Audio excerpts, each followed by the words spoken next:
Testing 1, 2, 3.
Welcome to Jerry's Cafe.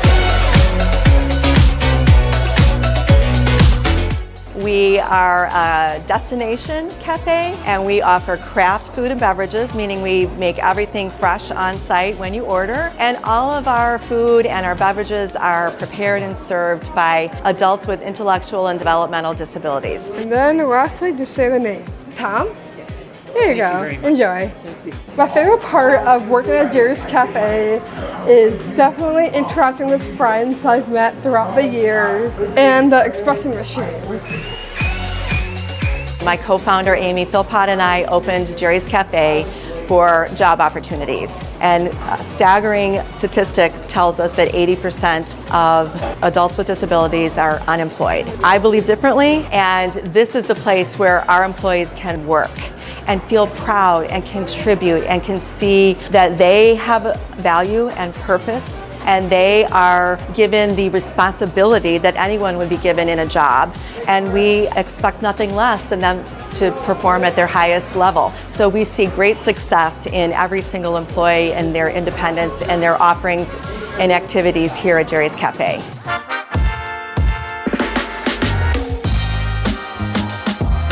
The large, hot, white chocolate pumpkin pie with whipped cream, it is to die for. It is delicious. It's amazing. Well, the favorite part of working here is that I get to serve customers. I am a cashier. They understand to include people with us with exceptionalities. I wanted to tell you, I've been watching you today. You're really good at your job. You're doing great. I always like to serve customers. Customers go first. We are super proud of our partnership with District 214. District 214 has been a supporter from the very beginning of our foundation, and several of the schools have done fundraising and helped us get our doors open to Jerry's Cafe. Proudly, we have 12 or 13 graduates from the District 214 schools who work at Jerry's Cafe as our active employees. This is where we do our salad prep. This is where we make all the salads. And then over here is the sandwich line. This is where we make all of our sandwiches. I have worked here since day one. I love it here. I love my supportive team members, and I like serving customers. Here is one chicken Mediterranean trip salad. We know that our community members have lots of choices, but we're hoping that you will come and choose Jerry's Cafe. Thank you. When you come inside and engage with our employees, you feel a sense of joy, and you will start your day feeling the best way that you can, with a joyful heart and knowing that Jerry's Cafe has provided you with delicious coffee, breakfast, or lunch.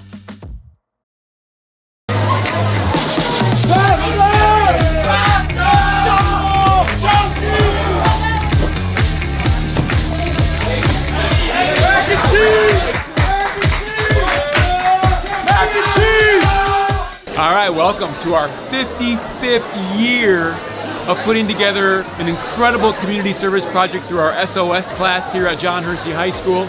As you can see around me, it is organized chaos, but it is an incredible day for our students to serve our community by packaging and collecting food that's going to be going to local food pantries in our area to support those in need. We're really happy to be able to do the food drive here at Hersey because it really just brings the whole school together, and we are able to help our community and bring the energy with everyone here. Take it out.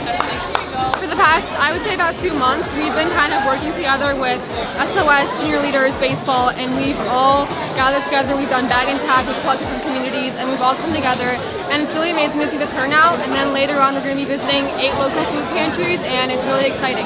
We're just thankful for everyone who's helped each other along the way. It's been really fun. It's a team effort, but it's been so fun.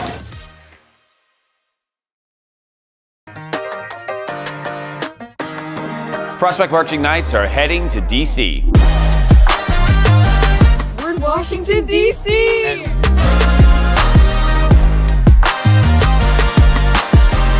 Prospect Marching Knights were invited to travel to Washington, D.C. this year for Veterans Day. So we're taking the band out to our nation's capital. We're going to do some great tours of some of the monuments and the museums and a lot of the sites of D.C.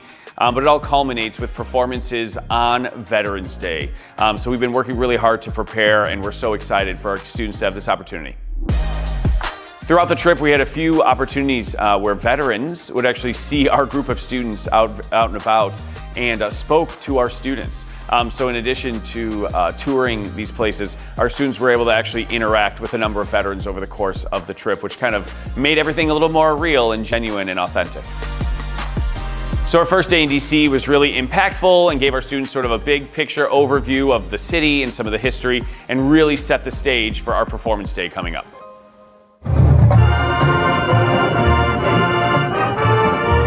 So on Veterans Day, our morning started off with a performance at the Lincoln Memorial. There we were, right on the steps of the Lincoln Memorial, facing the Washington Monument. Just a really special opportunity for our students to have a really great place to perform. It was an honor to perform on the steps of the Lincoln Memorial with the PMK, where so much of America's history has taken place. The experience was very impactful for me. It was a unique opportunity that I have never had before, and it was something that I will cherish for the rest of my life. One of our students, Emily Pollock, was also asked to deliver a speech at the Lincoln Memorial. I've always wanted to help people, so I'm going to serve my country.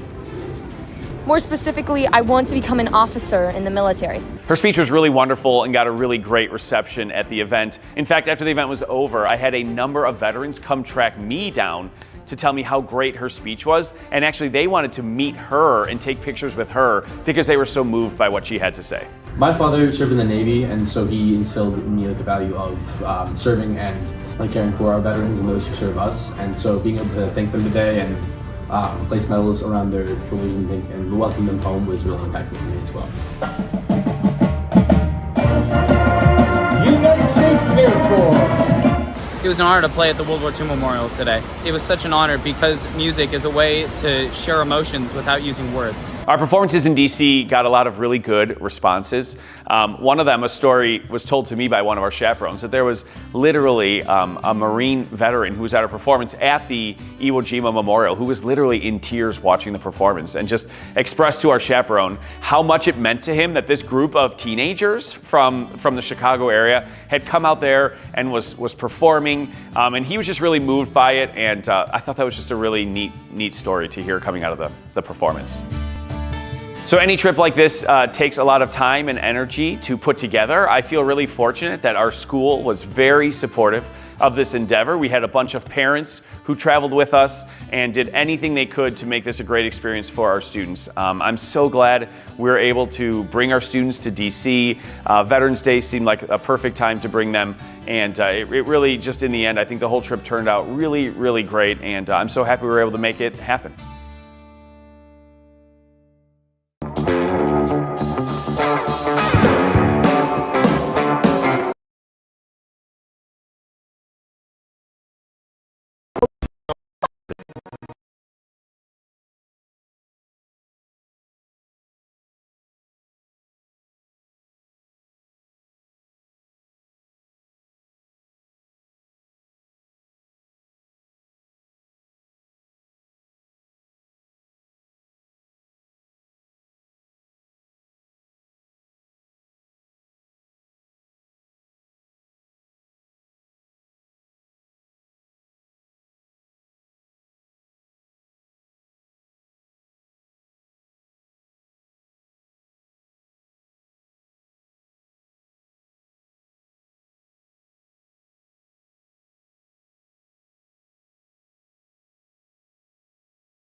Thank you. I'd like to call to order the business meeting of Township High School District 214 for Thursday, November 13th, 2025. The Secretary, Ms. Marini, please call the roll. Baldino? Here. Chung? Here. Dustling? Here. Fiorito? Here. Heineman? Present. Sager? Here. And Kreutzer. Present. We have a quorum. Thank you. Can I have a motion to go into closed session for the purpose of discussing the employment, compensation, discipline, performance, or dismissal of specific employees, specific individuals who serve as independent contractors in an educational setting, or legal counsel for the public body, and superintendent and evaluation. Motion and a second, please. So moved. Second. Motion and a second. Please call the roll. Chung? Yes. Heineman? Aye. Baldino? Yes. Dustling? Yes. Fiorito? Yes. Sager? Aye. Kreutzer? Aye. We are. Motion carries 7-0. Thank you. We're going into closed session, and we should reconvene around 7. Thank you.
Good.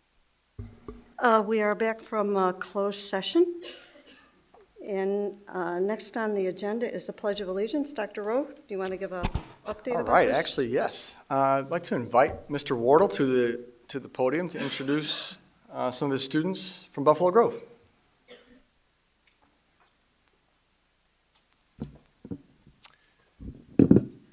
Hi, good evening. My name is Jeff Wardle, and it is an honor to serve all of you as the principal of Buffalo Grove High School.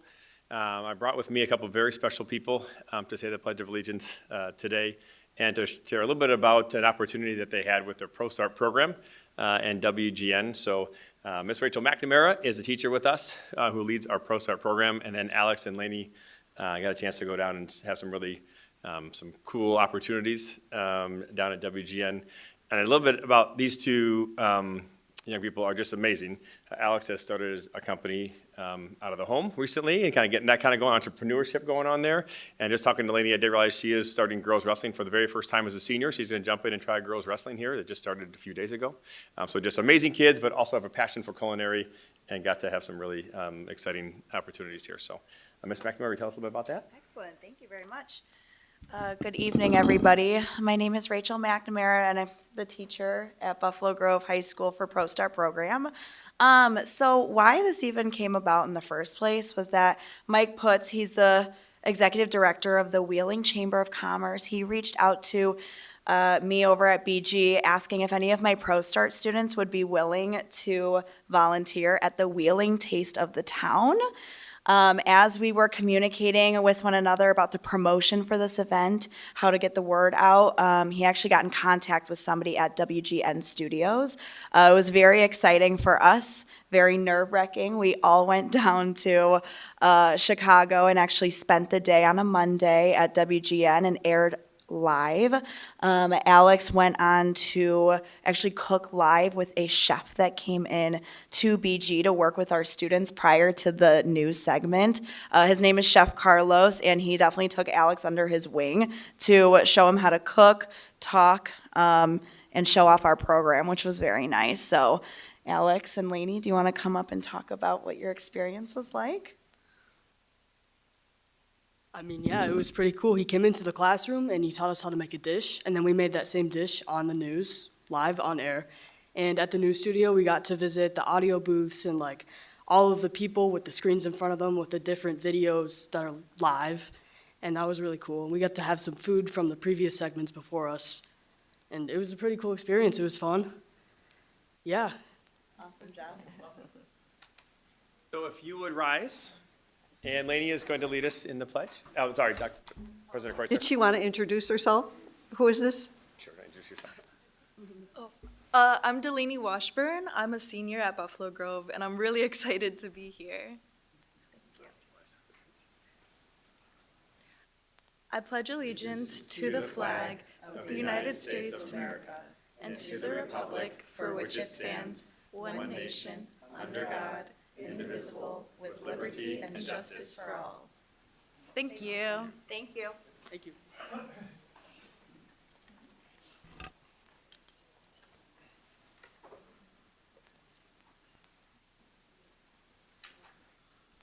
Mr. Wardle.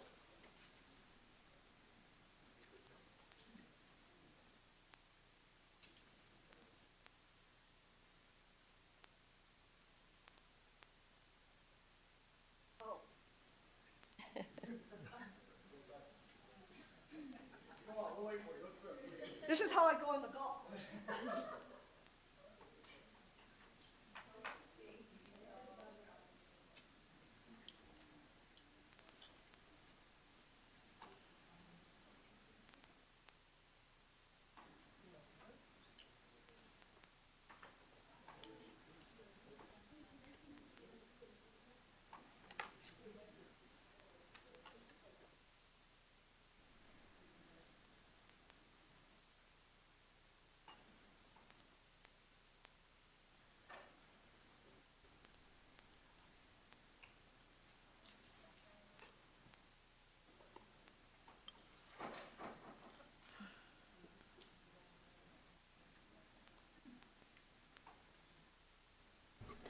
Okay, next on the agenda is the approval of the agenda. There are no consent items, so can I please have a motion and a second to approve the agenda? So moved, Fiorito.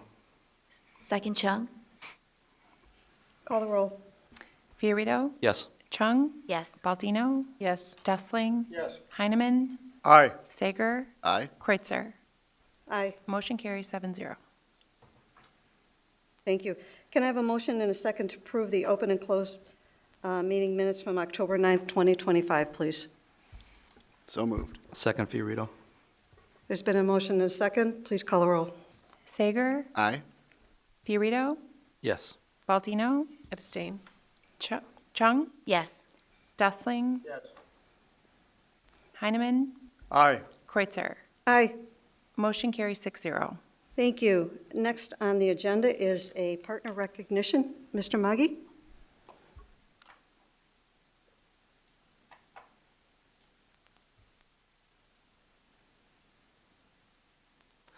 Thank you, Dr. Rowe, President Kreutzer, Vice President Fiorito. If you would please join me for partner recognition. This evening, we are recognizing Honeywell for its valuable support of our internship program. We'd like to bring up Randy Z, thermal analyst, and Iris Alvarado Santiago, former project manager. If you would please join us. The Honeywell team have been true advocates, supporters, and encouragers for District 214 students for 34 years. In the last 3 years alone, 43 District 214 students have been able to explore careers in the engineering field through Honeywell's UOP STEM program. The Honeywell staff who devote their time to the internship program have advocated tirelessly, not only to keep the program running, but to make it available to as many students as possible. Their commitment to providing meaningful in-person experiences have ensured that students continue to gain vital exposure to real-world engineering. Through the program, students are able to explore different engineering topics for a semester, working together in teams, and then sharing their findings at the end of the internship. Research topics that have been explored include catalysts, solar panels, water purification, and Mars exploration. This is truly a one-of-a-kind educational experience for our students. We are so grateful for this long-standing partnership with Honeywell and the inspiration they have provided to our students through their UOP STEM program. Honeywell, thank you very much.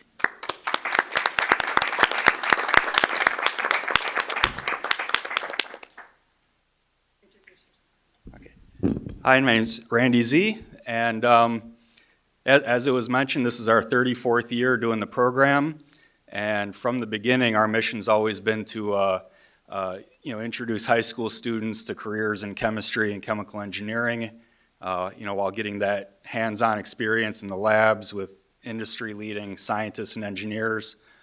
So I'm just really happy to see that aligns well with the district, and for all of you for allowing your students to join us 18 weeks out of the year. It's really a pleasure.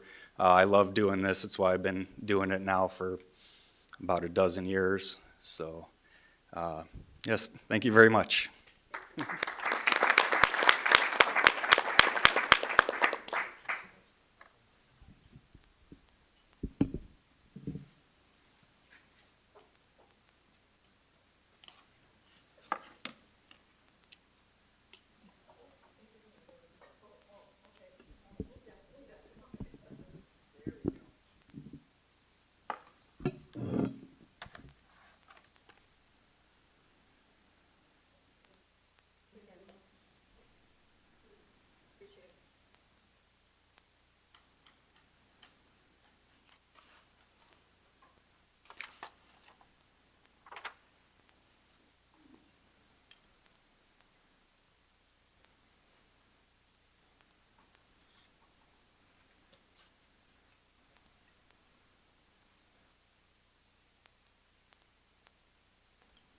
Okay, thank you. Next on the agenda is public comments, and before I call the first person up, I'm going to read a statement. The Board of Education and the district value comments from the community at our meetings as well as emails. We appreciate everyone appearing before the board and treat all with courtesy and respect. The Board of Education asks each person to please limit all of their comments to 3 minutes. However, several people want to address the board on a similar topic. The board president may limit the time to 2 minutes per person. The public comments on the agenda items will be the only time that the Board of Education will hear public comments during meetings. Although comments may be made by almost any matter related to the operation of schools, comments will not be allowed identifying individual students or staff members. As this is the Board of Education business meeting, the board practice is not to respond to public questions or comments at this time because this is not an open-ended forum. However, we do listen carefully. If requested, a written response will be provided. Please ensure that Ms. Marini has your full name and email address on the sign-up sheet. To be fair and consistent to addressing the board, the same protocols and procedures must be in place for everyone. On the DS the green light indicates your time has started, the yellow light indicates 30 seconds, and the remaining red light indicates 3 minutes has expired. Mr. Horowitz, could you please come to the microphone and clearly state your name for the minutes?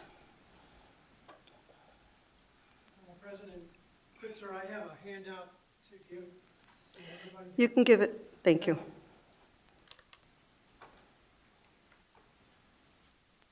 And also, I'm to speak on 2 topics. It's only 3 minutes, sir. I understand that. But you want me to speak on both topics in a row? 3 minutes, sir, that's it. Thank you. Whether it's a different item?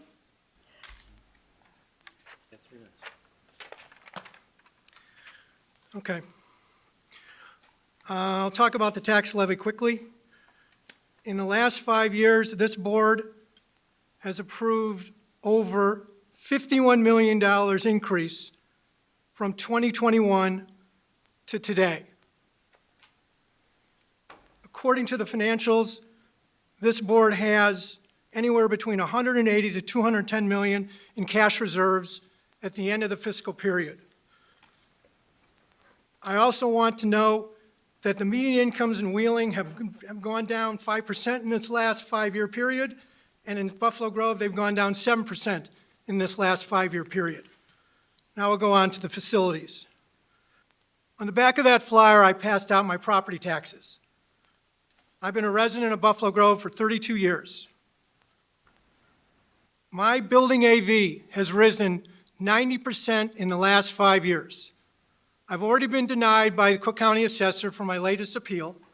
If I'm not successful, my property taxes will rise 60% in 5 years. Now, I'm curious, with a show of hands, how many people have seen their incomes go up 60% in the last 5 years? I didn't think so.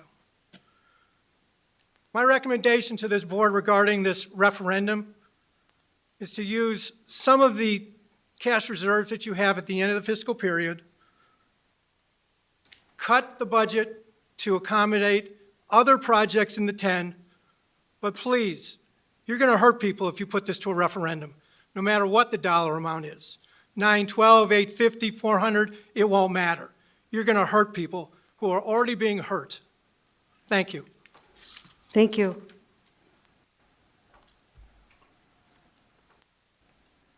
Philip Sterker? I'm sorry. Oh, okay. Your name was on the sign-up sheet to talk. It's okay. So Scott Tucker is next.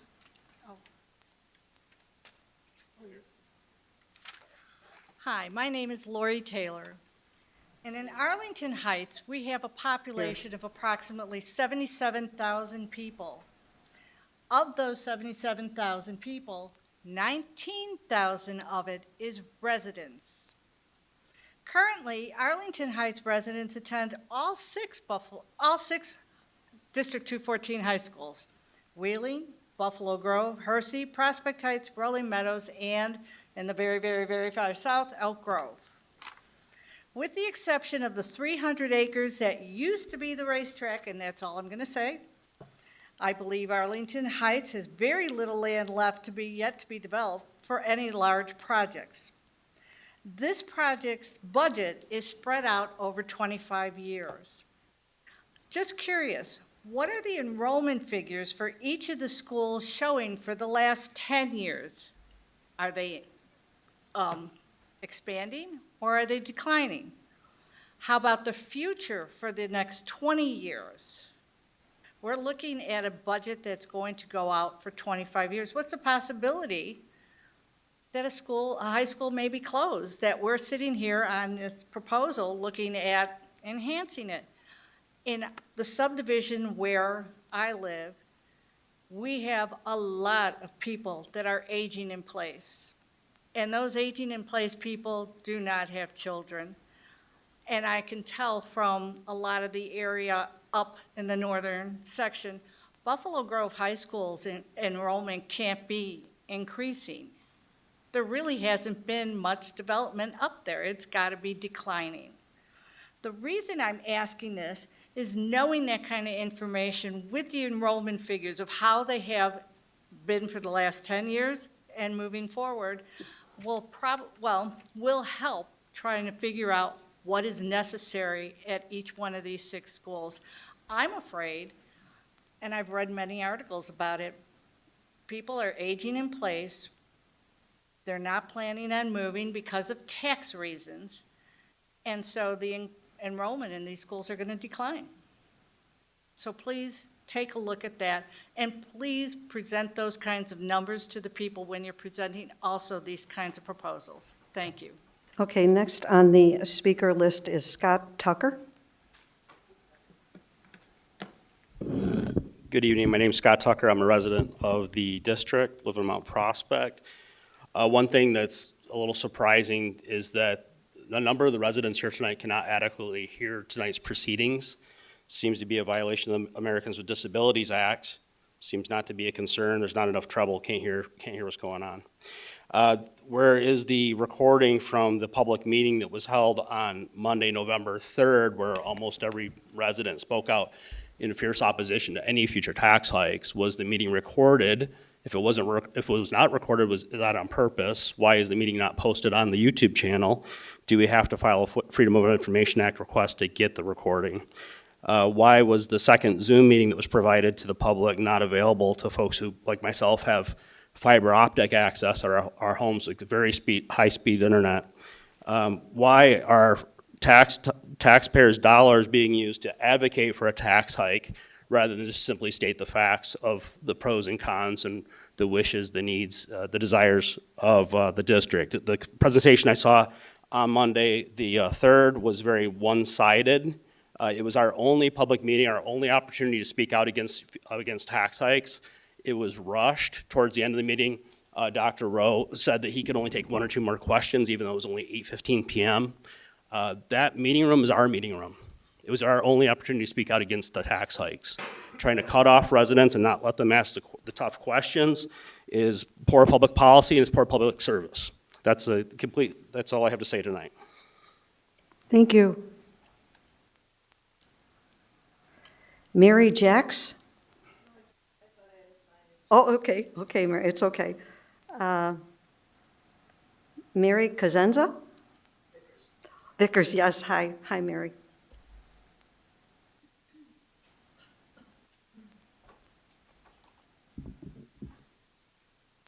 State your name, please. I was a high school educator. Currently, I work in the education field.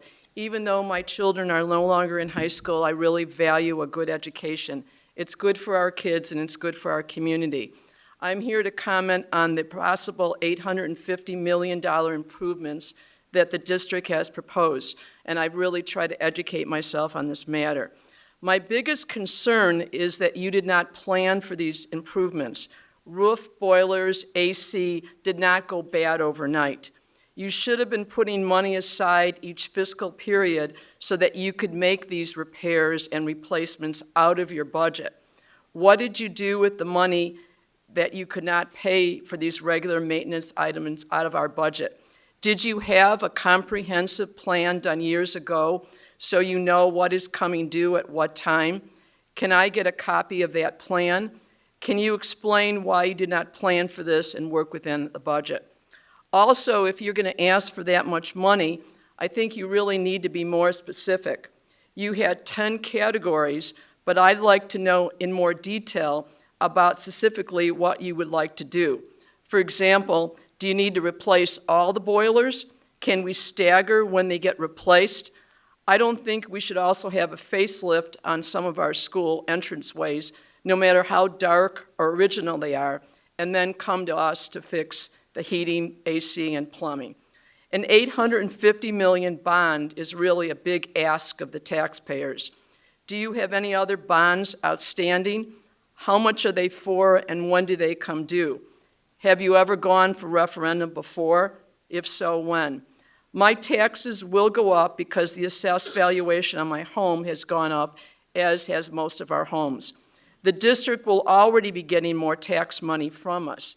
Anybody who's made home improvements lately knows that you have to pay more. The district is taking out a 25-year bond, which is really similar to a mortgage. We'll be paying the interest on the interest rather than the principal for a very long time. I know the superintendent's only been here for a few years, and some board members have recently been elected, so I really don't hold them accountable for this situation that we're in today. However, I do expect you to ask good questions and try to look outside the box for good solutions. On the other hand, there are board members who have been here for many years, and it's fiscally irresponsible not to put money in reserves for these necessary repairs such as HVAC, plumbing, and electrical. As a homeowner, I have to plan, and I would really ask the board to do the same. I know you don't answer questions, directly at the meeting, but I have written them down here, and if I could give that paper to somebody, I'd like a written response. Oh, thank you. Thank you. Thank you. Okay. Joan Burke?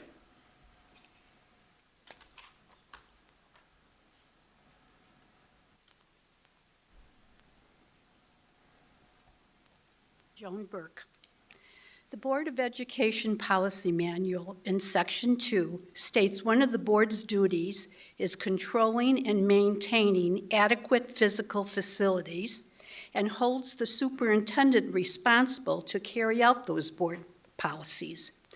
In Section 4, the superintendent is responsible for managing the buildings and grounds and providing the board with an annual report on facility improvements and major maintenance projects. ARCON's February Comprehensive Facility Assessment chart shows that 4 schools' antiquated HVAC mechanicals need replacement, with 2 more schools on the verge of replacement at approximately $180 million. 3 schools need their electrical systems replaced, with 3 schools being monitored at $122 million. Plumbing issues at all 7 schools in the amount of $42 million.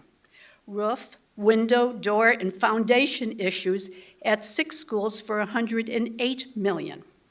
In addition to all this, there is a myriad of other individual projects, which brings the grand total to a staggering $850 million. How did the district end up with this litany of major maintenance and improvement projects? Of the 7 school buildings, Prospect is the oldest at 68 years, and the other schools are not far behind. Everything has a lifespan.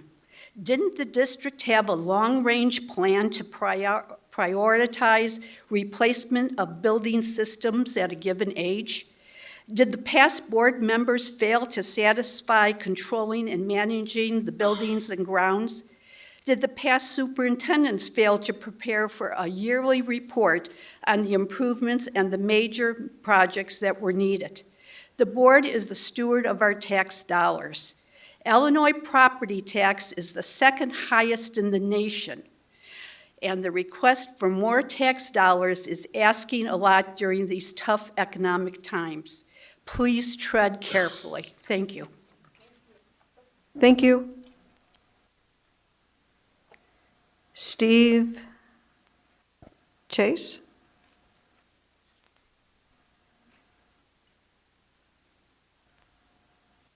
Okay.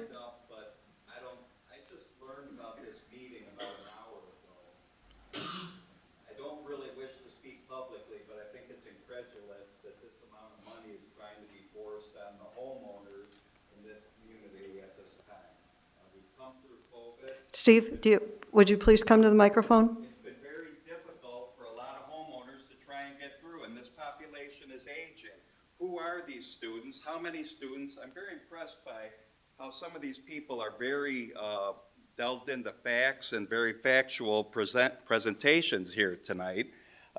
They've done their homework, but the fact is that what seems to be going on here is crazy. You can't put this kind of burden on all these people. Most of these people are older that cared to turn up here to hear what was being said.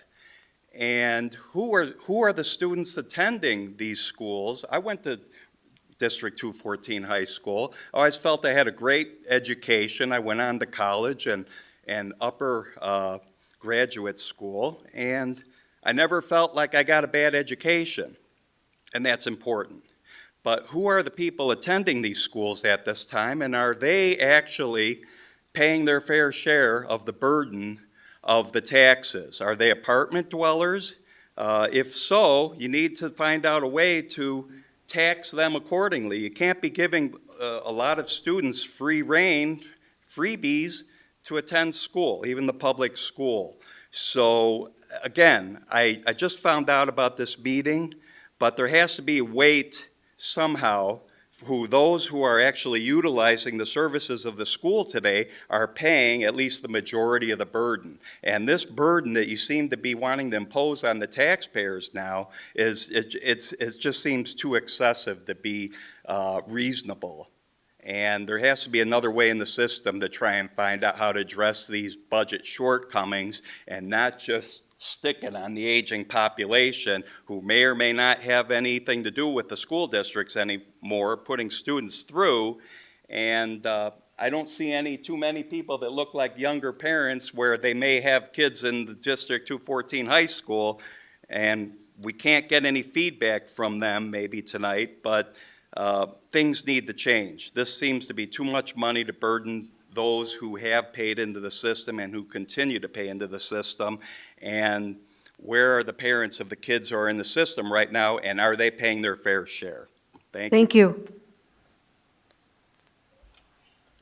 Mr. Bennett?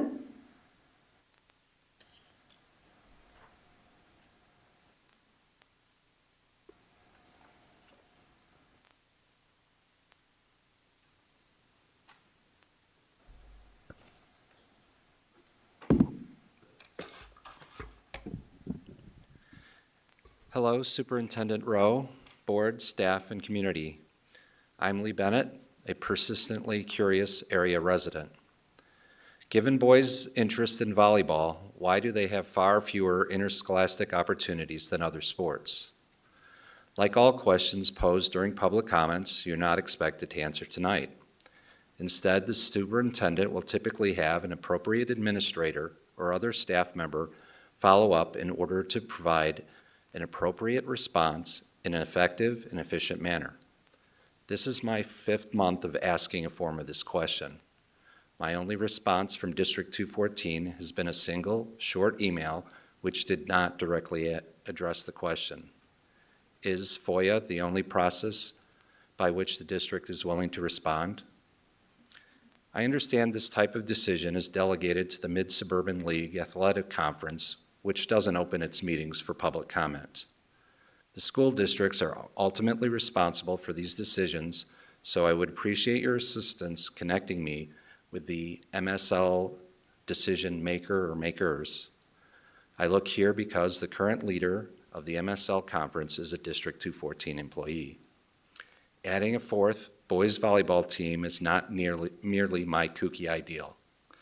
At the request of students and coaches over the years, the MSL has regularly considered this proposal without providing any apparent rationale for its rejection. This school year, hundreds of conference and district residents have signed a petition in support of this change. I invite each individual here to also sign the petition, which will still be available as this meeting adjourns. Please connect me with the appropriate person who can meaningfully spend more than 3 minutes on this issue. Thank you. Thank you. That's all that have signed up for public comment, and we'll move on with the agenda. Dr. Rowe. All right, thank you, Ms. Kreutzer. I just have two items in my report this evening. Last year, we cast a vision for what the District 214 energy efficiency program was going to be, and we aspired to make significant changes in how we consume energy, to ensure that our dollars are going where they belong, which is in the classroom with our students.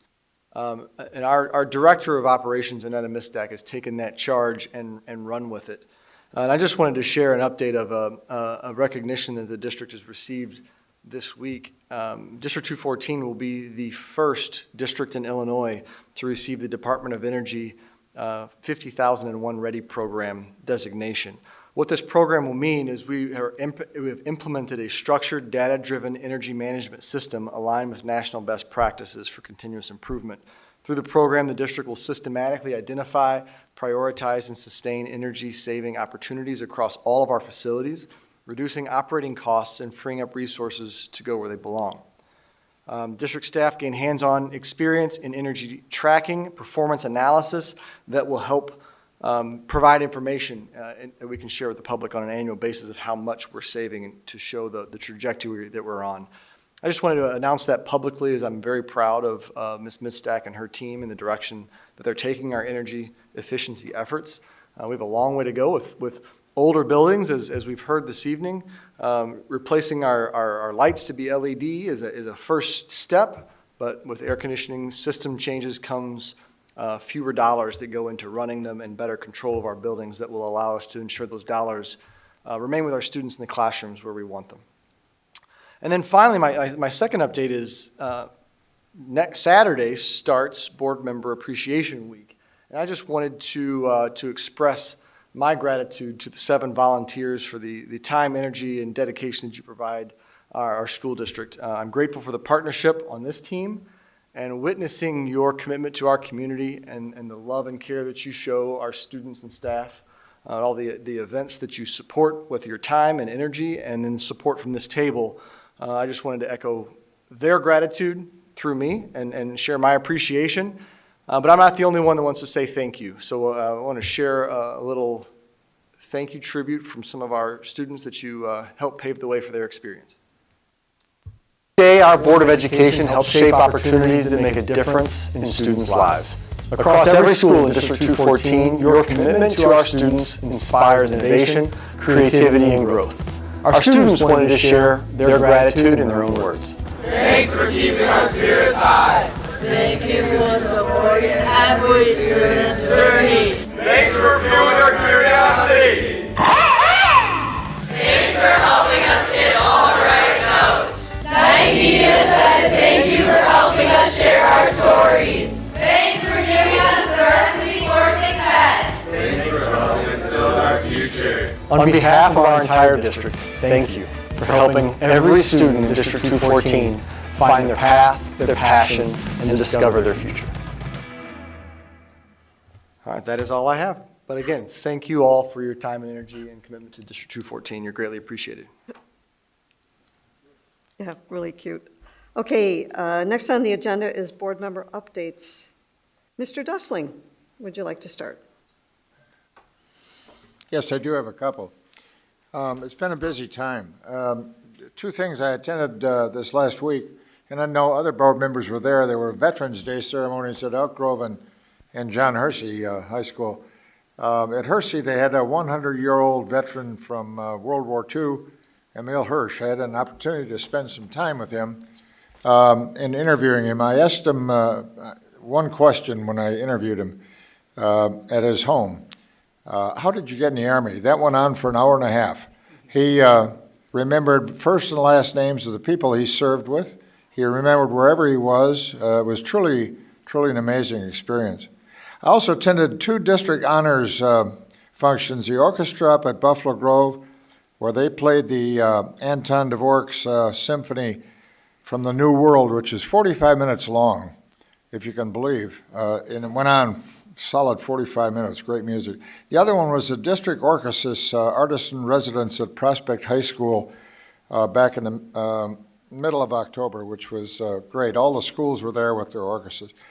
The NJROTC Nights Award Night was held up at Wheeling. It's 57 years that the NJROTC program has been going. They have the biggest freshman class in years.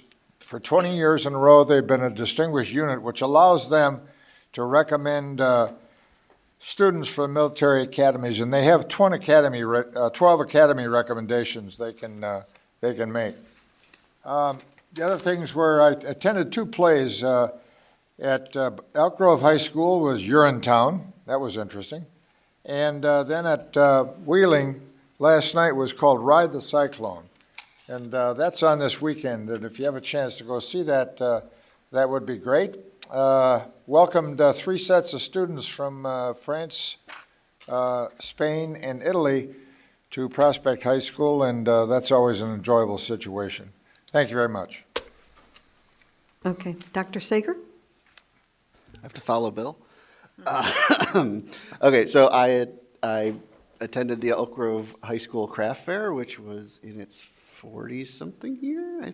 I forget the exact number. I know several of the other board members were there, and did some volunteering and helped with the raffle, that sort of thing.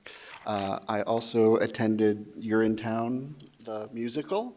I will say Bill's assessment is good. Interesting. It definitely knew that it's not a serious musical and takes itself to the right level. It was very well done, lots of tongue-in-cheek jokes, that sort of thing. And I attended last week's NSSEO meeting. You all got my notes and my report, and we have an action item this evening to ratify the modified agreements that we've spent months now discussing. They were passed unanimously by the NSSEO board to be sent here. And I attended Sunrise Lake Outdoor Educational Center, the Harvest Fest that they hold every fall. I will make sure everybody knows when the Winter Fest is for that. Yes, President Kreutzer, I will make sure you know the date and get it in your calendar to make sure you're all invited to attend those. Thank you. Thank you. Mr. Fiorito? Joe, it's 43 years. I had the pleasure of making hot dogs and serving up pizza at that craft fair. It's a great event. Even though I don't partake in the actual crafts themselves, I got to say Elk Grove High School does a phenomenal job with that craft fair. It's just walls and walls of people selling their stuff, and I do appreciate it. I have DECA next Thursday at Rolling Meadows High School for the newbies. That's great. And last but not least, I want to give a shout out to all the girls who are swimming at State at Westmont tomorrow. We have some great swimmers in our district, and I wish them the best. I hope some come through for us. And last but not least, I want to give a shout out to my Hersey Huskies in their football game against St. Rita on Saturday, hoping they get to the semifinals. Thank you.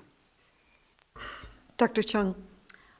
Yeah, so I'd like to also highlight some student performances. So last week, Buffalo Grove held their choral extravaganza featuring music from The Wiz, Wicked, and The Wizard of Oz. So not only was the singing phenomenal, but the show was so creative and entertaining and fun. So I just want to say hats off to Deborah Utley and the amazing choir students at Buffalo Grove. Also last month, the Prospect Marching Knights held their Bandorama. It was their final performance of the year. So congratulations to Chris Barnum, who was recognized at the event for his 20th year anniversary here, as well as the PMK. Let's see, 2 more things. So earlier this month, as was mentioned, our district hosted an in-person public engagement session to share information about our facility needs and receive feedback and questions from the community. So I won't share too much now since we'll be discussing it later, but on behalf of the board, we just wanted to thank all community members, not only who attended the meeting, but also took the time to fill out the surveys and respond to the phone calls. And lastly, the District 214 Education Foundation held its quarterly meeting last month.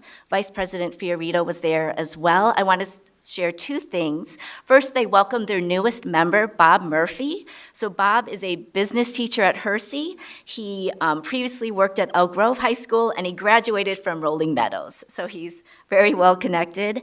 And they also discussed the foundation's 4 priorities, which is student wellness, career pathways, classroom innovation, and fine arts. And they created some sound bites to really bring those 4 areas to life, so I want to share them quickly. So student wellness, a student can't focus on their future if they're worried about their next meal.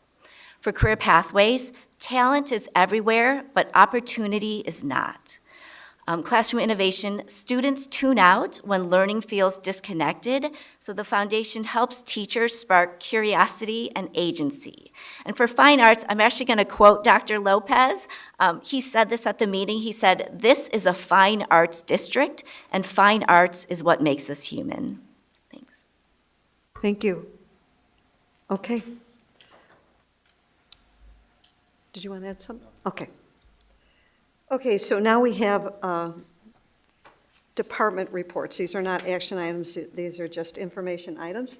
So I think Dr. Attaway, I think you're up. Sure. So included in your board packet is the September 2025 monthly financial reports. I'll just hit a few highlights for you on the revenue and expense side for this month. So you'll see that under local revenue, Microphone on? it looks. Is your microphone on? Oh, Yeah. yeah, sorry. You'll see under local revenue on the first page that it still looks a little off, and that's all due to the timing of property tax receipts. So the good news is we have heard from Cook County publicly that they are anticipating sending those bills out here in the middle of November. So that should square up here pretty quickly by the end of the calendar year. Every day I check the website, every day.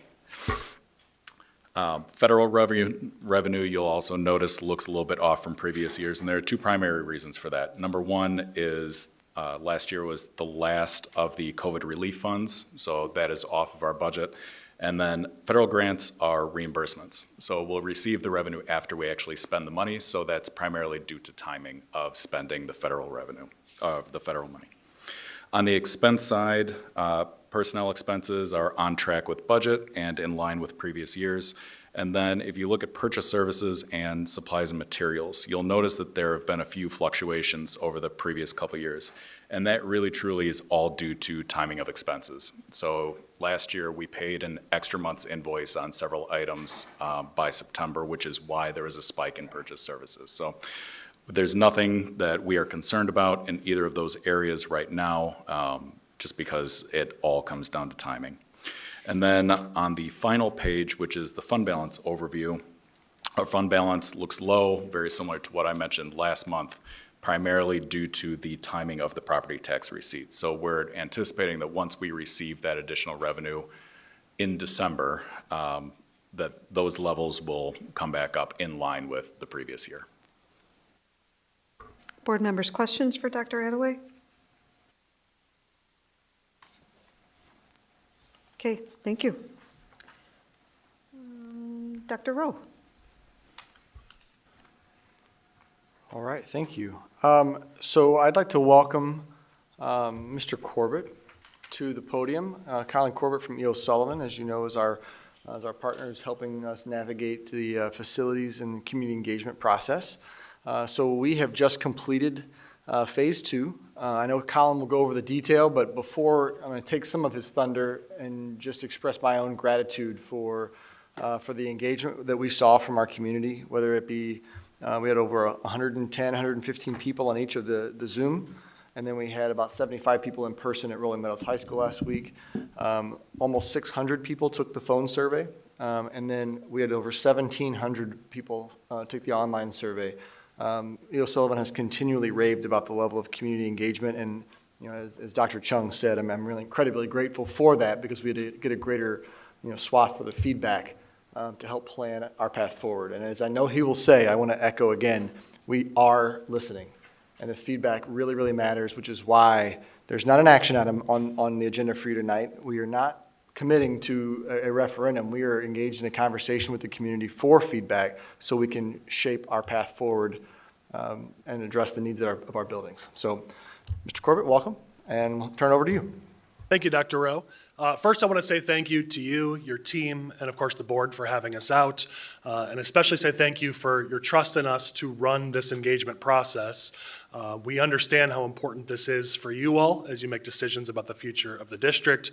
We understand how important this is for your community, and so being able to be your partner in this, to be objective and listen and gather data and provide it to you all, we take that trust seriously, and we appreciate that you've put it in us to do this. It's important to note that we are in phase 2, the conclusion of phase 2 of a 4-phase process. So as Dr. Rowe said, there's still plenty of engagement that will happen. As a reminder of what's happened prior till now, in phase one, it was a very open-ended process where we went to the public, provided them information, and mostly listened, providing them open-ended opportunities to give their thoughts on challenges the district was facing, opportunities that they'd like to see, improvements that they would like to see. That information was then taken, compiled with information from the district, from your external experts like your architects, to develop what's called a menu of individual items for the public to consider, making sure that everything in that list were things that we heard from the community that they wanted to see in their schools. And that's what we took out during phase two to ask members of the public what their thoughts were on the different items within that menu. The directive from the administration and from the board was that this was to be a fully open and transparent and collaborative process. And so during phase two, we intentionally provided all of the information to the public. As Dr. Rowe said, no decisions have been made, and in future phases, refinement will happen. Based on the feedback from the community, there will be refinement on what projects are or aren't considered, the funding levels. We purposely went out with all the information, but there's now work to be done to refine based on the data we're going to present to you today. As Dr. Rowe said, the engagement during phase two was tremendous. 2,520 community members have given their thoughts on this process.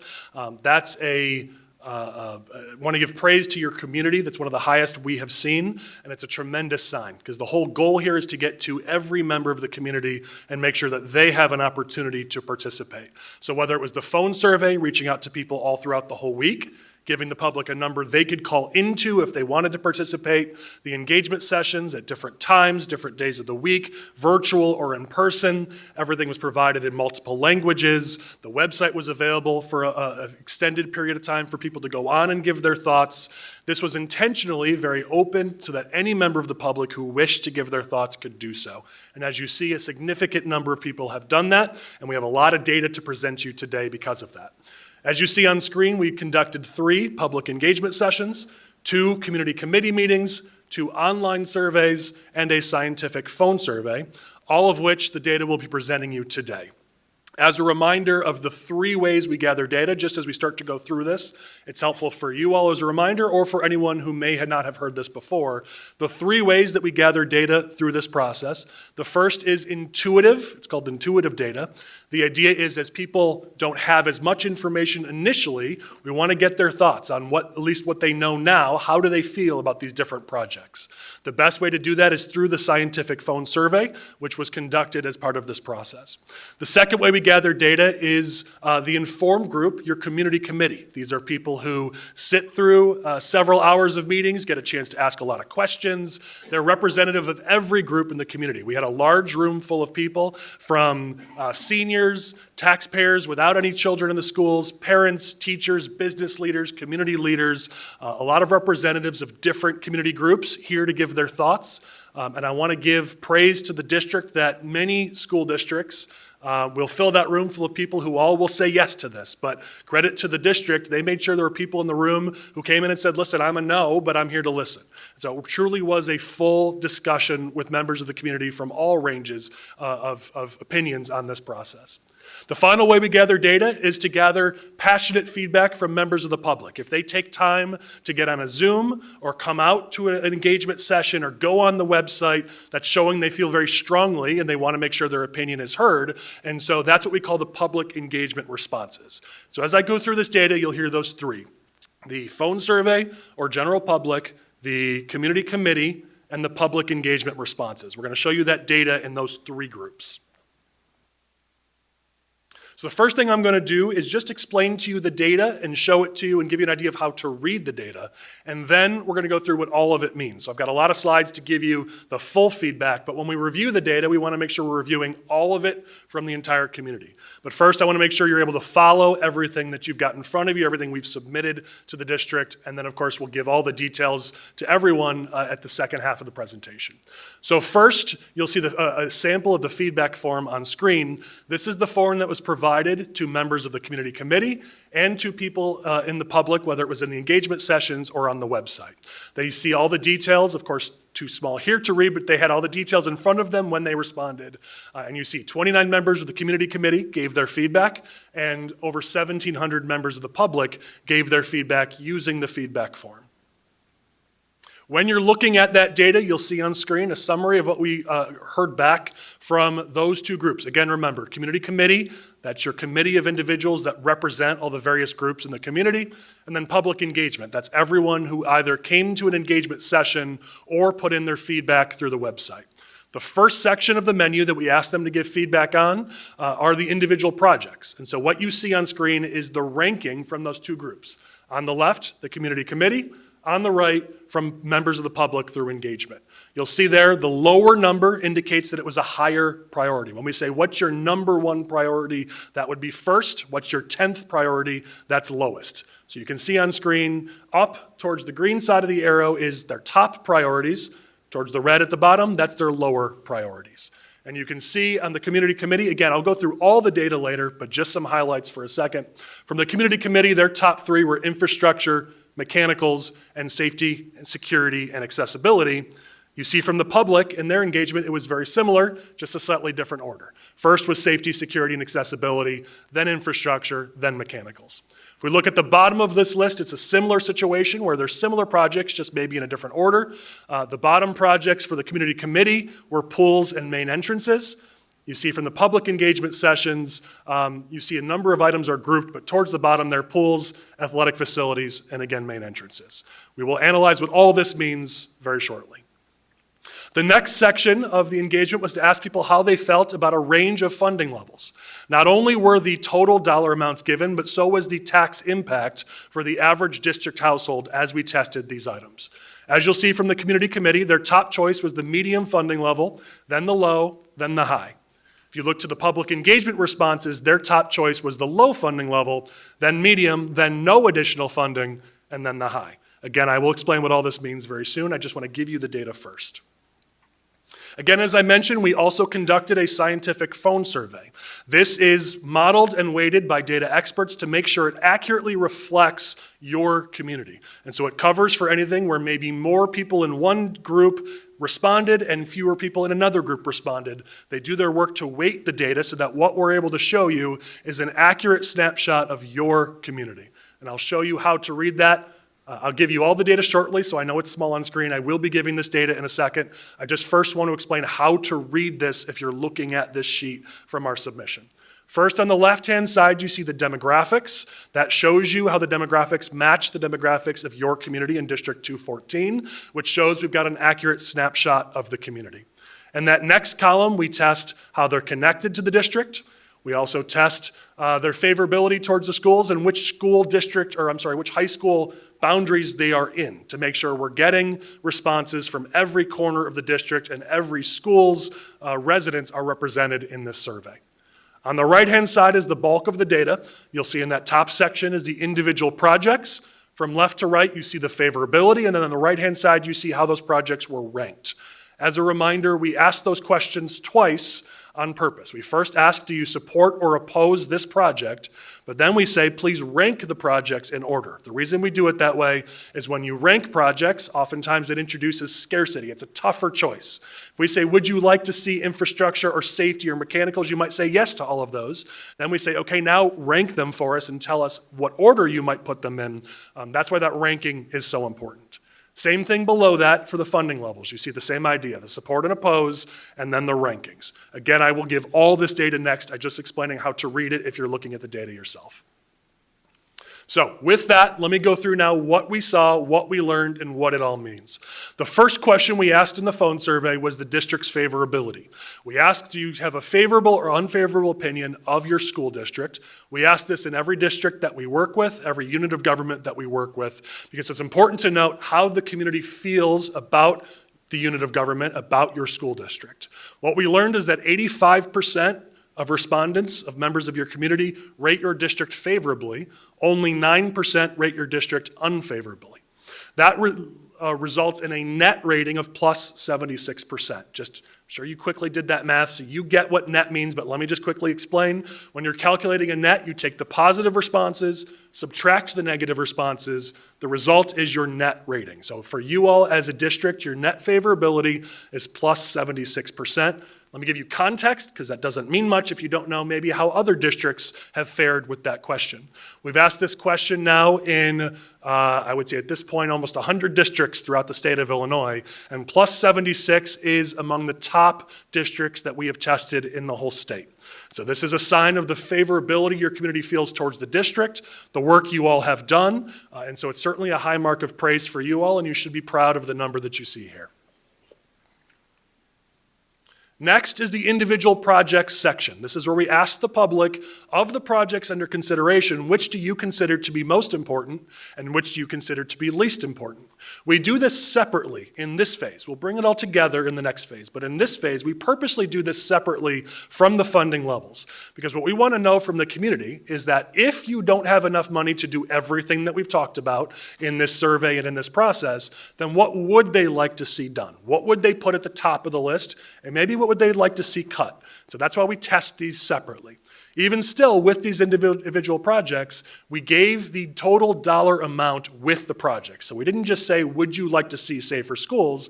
We gave a cost as to what that would require from the district and from taxpayers. So that allows us to see whether or not they support the projects in a true scientific fashion. What we saw was a really good sign of positivity in responses to the projects that were tested. The average net support was in the plus 40s, plus 30s, again, comparing you to other districts. This is really strong compared to what we see in other districts. It's another good sign of favorability. The average net support, as you see, for the projects that were supported is plus 21%. Again, a really good sign. I'm going to get into each project next, but just overall, we are seeing signs of positivity as we go through this process. As I said, most projects are supported, but there are some that are not. And so we are going to call those out as we get into some of these next few slides. Another thing to point out is that oftentimes when we do this testing in communities, we don't see this level of consistency amongst the individual projects. What I mean by that is we saw from your community committee to your public engagement session respondents, to your phone survey respondents, within the groupings, they pretty much all agreed. These are our top 3, everyone said the same thing. These are our next 2, everyone said the same thing. It's extremely consistent, which is one of the only first of 2 times that I've seen that. Usually, the public might say these 4, and then your committee might say these 2, and then you're trying to balance it out and figure it out. The good news, what this means for you, is it's clear. The public has clearly told you what they do prioritize and what they don't prioritize, and so that's good news as we analyze this data. The top 3 priorities from the community, I'm sure you guessed based on what you've already seen on previous slides, are safety and security, infrastructure, and mechanicals. Safety and security saw the highest net favorability at plus 44 of any of the projects.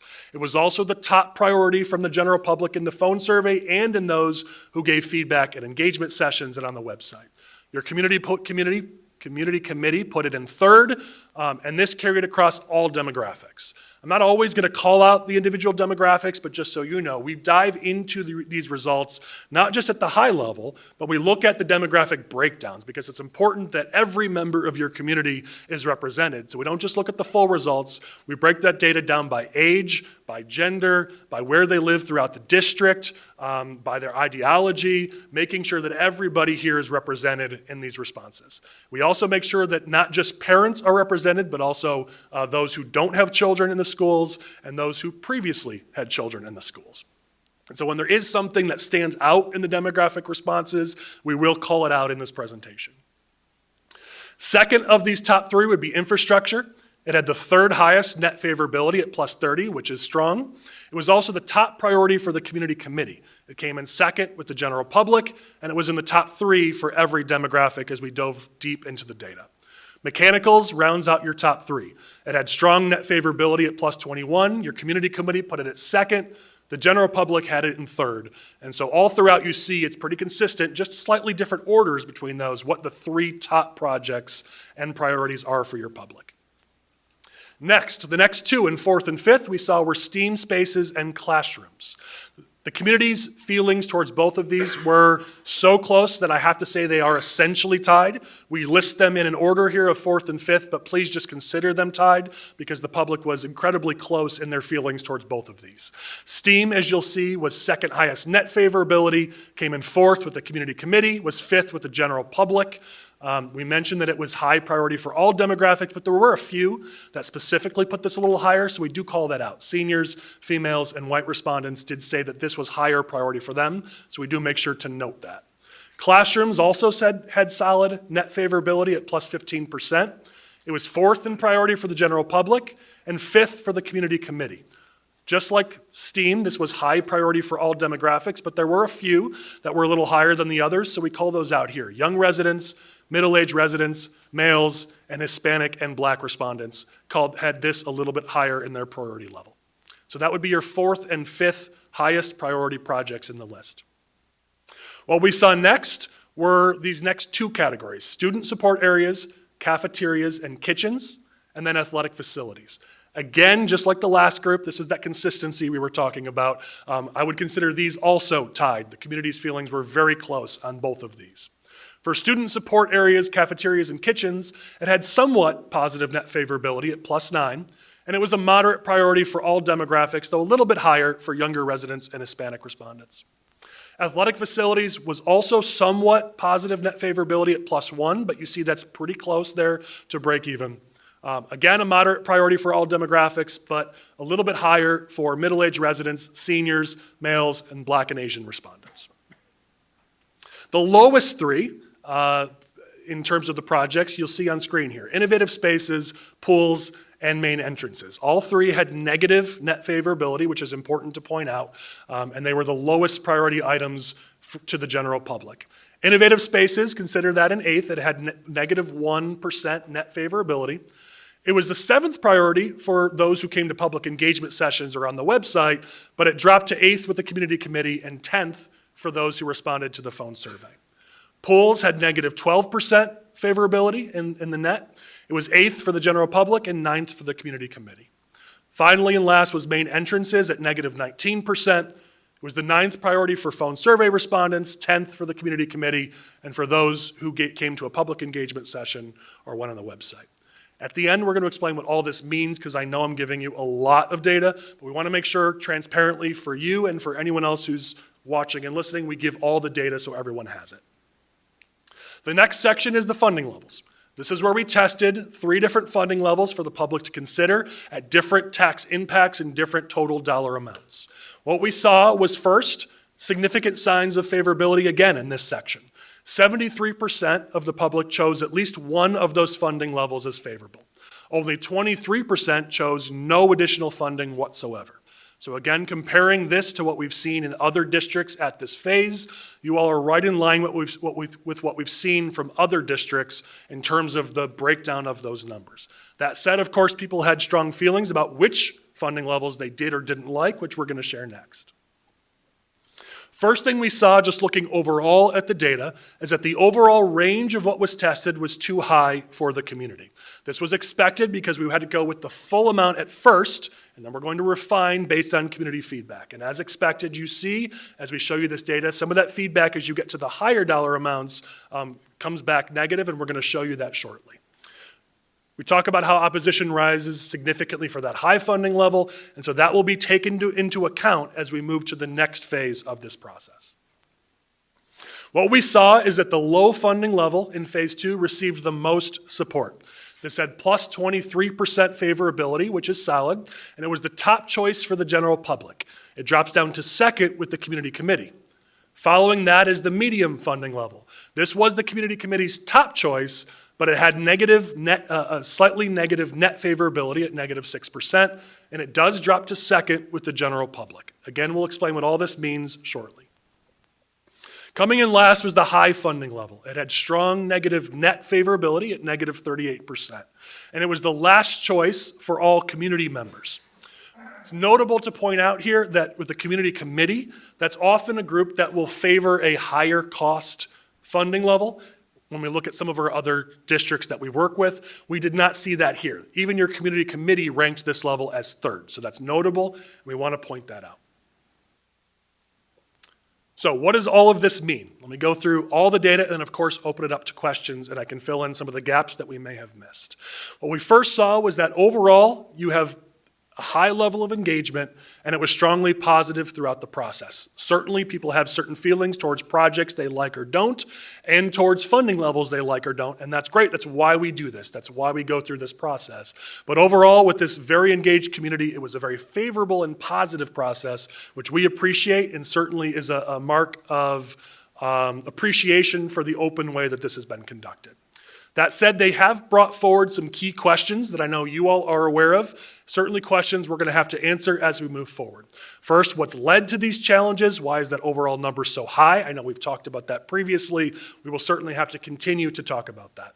So these are questions we will have to answer as we move forward in this extensive process. As we move to the next phase, what phase 3 will look like is taking all of this community data and constructing 3 options, or approximately 3, sometimes more or less, we don't know yet, but construct options for the community to consider that takes all of their feedback from phase 2 into account. We know based on this feedback that top funding level that was tested is not going to work. We're going to have to lower those funding levels as we move forward to this next phase of the process. That certainly will happen. We also learned that there's a lack of support for 3 of the projects that were tested. There's others that are right on the line, but 3 clearly were not supported. That's innovative spaces, pools, and main entrances, and so we certainly recommend removing those as we move to the next phase of this process. There's also one thing we noticed as we dove deep into this data is when you look at the engagement responses on the website, for a period of time, there was a lot of strong support for pools. Now, thankfully, because there was so much interest from your community in giving their feedback online, it eventually balanced out and, as you saw, matched much of the other feedback we got from the public. But for a period of time, there was a lot of support for pools, which indicates that there's a group of people who really want to see investments in pools. They clearly, or likely at least, got other members of the community that felt like them to jump on the website and give their thoughts. What we saw, unfortunately, for those who feel strongly about this is that overall, the public is not in support of moving forward with pools, but clearly there is some passion from some members of the community for this project. So that's certainly something to take into account as you talk to members of the public. For those who feel strongly about this, it's important for them to know you've heard them. The overall data from the public doesn't support moving forward with this, but we have heard those who feel strongly in favor of this. We also looked a little deeper in the data just on pools, so you have this information. As you look at the phone survey response data that's broken down by school, you can see, unsurprisingly, that the support for pools rises amongst Wheeling residents and John Hersey residents. It was surprisingly just 9th with Rolling Meadows respondents. Maybe that doesn't surprise you, but we knew those were the 3 that were considered for investments in pools. So we made sure to call that out so that you're aware of how those respondents looked for those 3 school residents. We already talked about this, but again, as we move forward to the next phase, we recognize the responses from the community on that high funding level and the need to bring that down. It's notable that when you compare the funding levels that you are testing, or at least that we tested in phase 2, and compare those to what other school districts throughout the state have been testing and what other school districts have put on the ballot and seen successful, the tax impact of the funding levels that you're looking at is actually lower than what they have done. But because of the sheer size of your district, the total dollar amount rises to a level that certainly is notable to members of the community. We've talked about that before. It's certainly something we'll have to continue to discuss. As a result, we obviously talked previously about lowering that high funding level down. We also recommend bringing that medium funding level down. So as we work to construct those options, we're certainly going to be taking the range of funding that was tested and bringing that down before we move to the next phase. As we develop the options for phase 3, how we typically construct this is you're going to provide 3 options to the public to consider. Again, we have had districts that do fewer or more, so I don't want to lock in that it's going to be 3, but typically it's about 3. That option 1 would be the lowest cost amount that accomplishes fewer of those top priorities, but has the lowest tax impact. Your option 3 would be the higher cost that accomplishes more with a higher tax impact, and in between the 2 would be option 2, roughly in between those 2. Again, as we take the data that we've received from the public, as the district works with your experts to further refine, now that we've heard from the community what they would like to see as their top priorities, that's when these options will come together, so we don't have all that yet for you today to present. I want to point out again what I said at the beginning, that this open, transparent process is community-driven.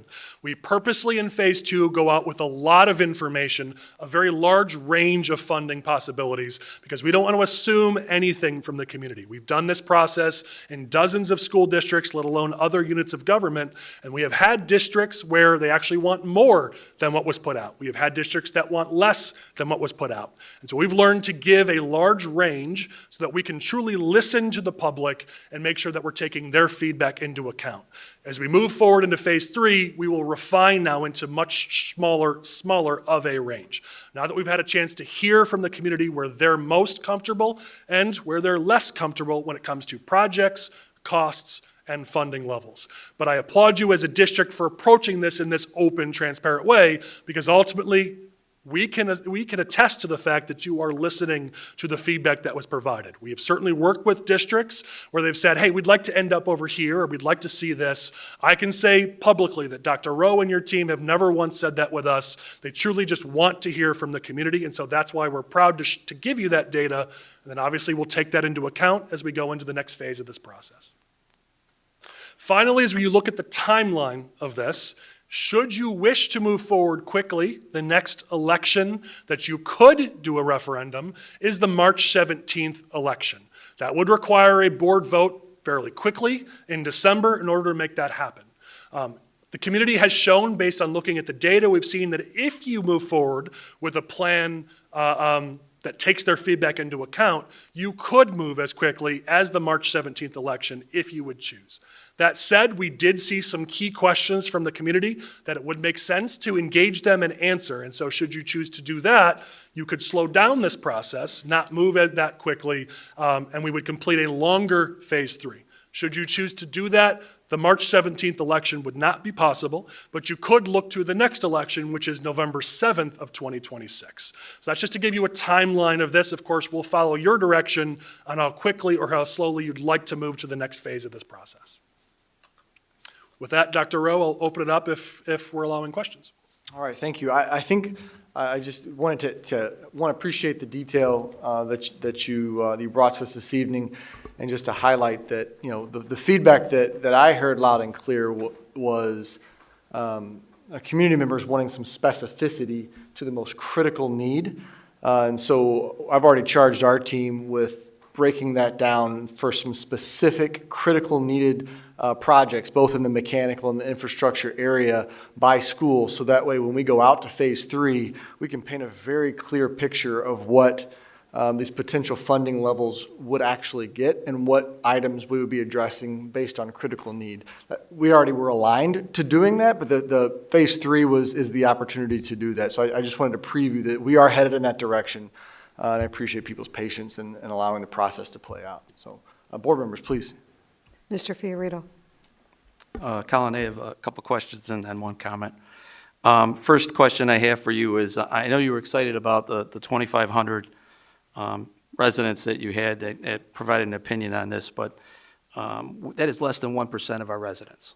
And that, to me, doesn't provide any comfort level that the discussion we're having is really representative of our district, and I'd like to hear your comment on that. Sure. In comparing your response level that we've seen so far to other districts, you guys are seeing a higher response level than we've seen with other districts. When it comes to breaking down data, let's take the phone survey as a good example.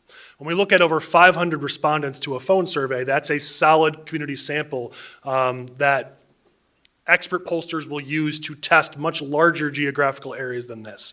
They'll use 500 respondents for an entire county of 700,000 people, or a congressional district, or even a state. And so when you look at 500 responses being considered a high enough representative sample when it comes to data, when we're looking at 2,500 total, we're extremely confident in the data that we've seen. Okay. Second, in your past experience, what role does other referendums factor into your recommendations? And I'll caveat that by saying we have 6 feeder districts in the D214. Recently, 3 of our districts have gone out for referendums and passed. One even had a park district that passed. We've had 2 districts that have gone out for referendum 5 times and they failed. And then we have 1 district that hasn't gone out for referendum at all. With that being said, my concern is that we have a lot of people that are overtaxed right now, and they might not be too receptive to voting for another referendum. So I'd like to hear your thoughts on that. Yeah, you're approaching that the right way. Nothing happens in a vacuum.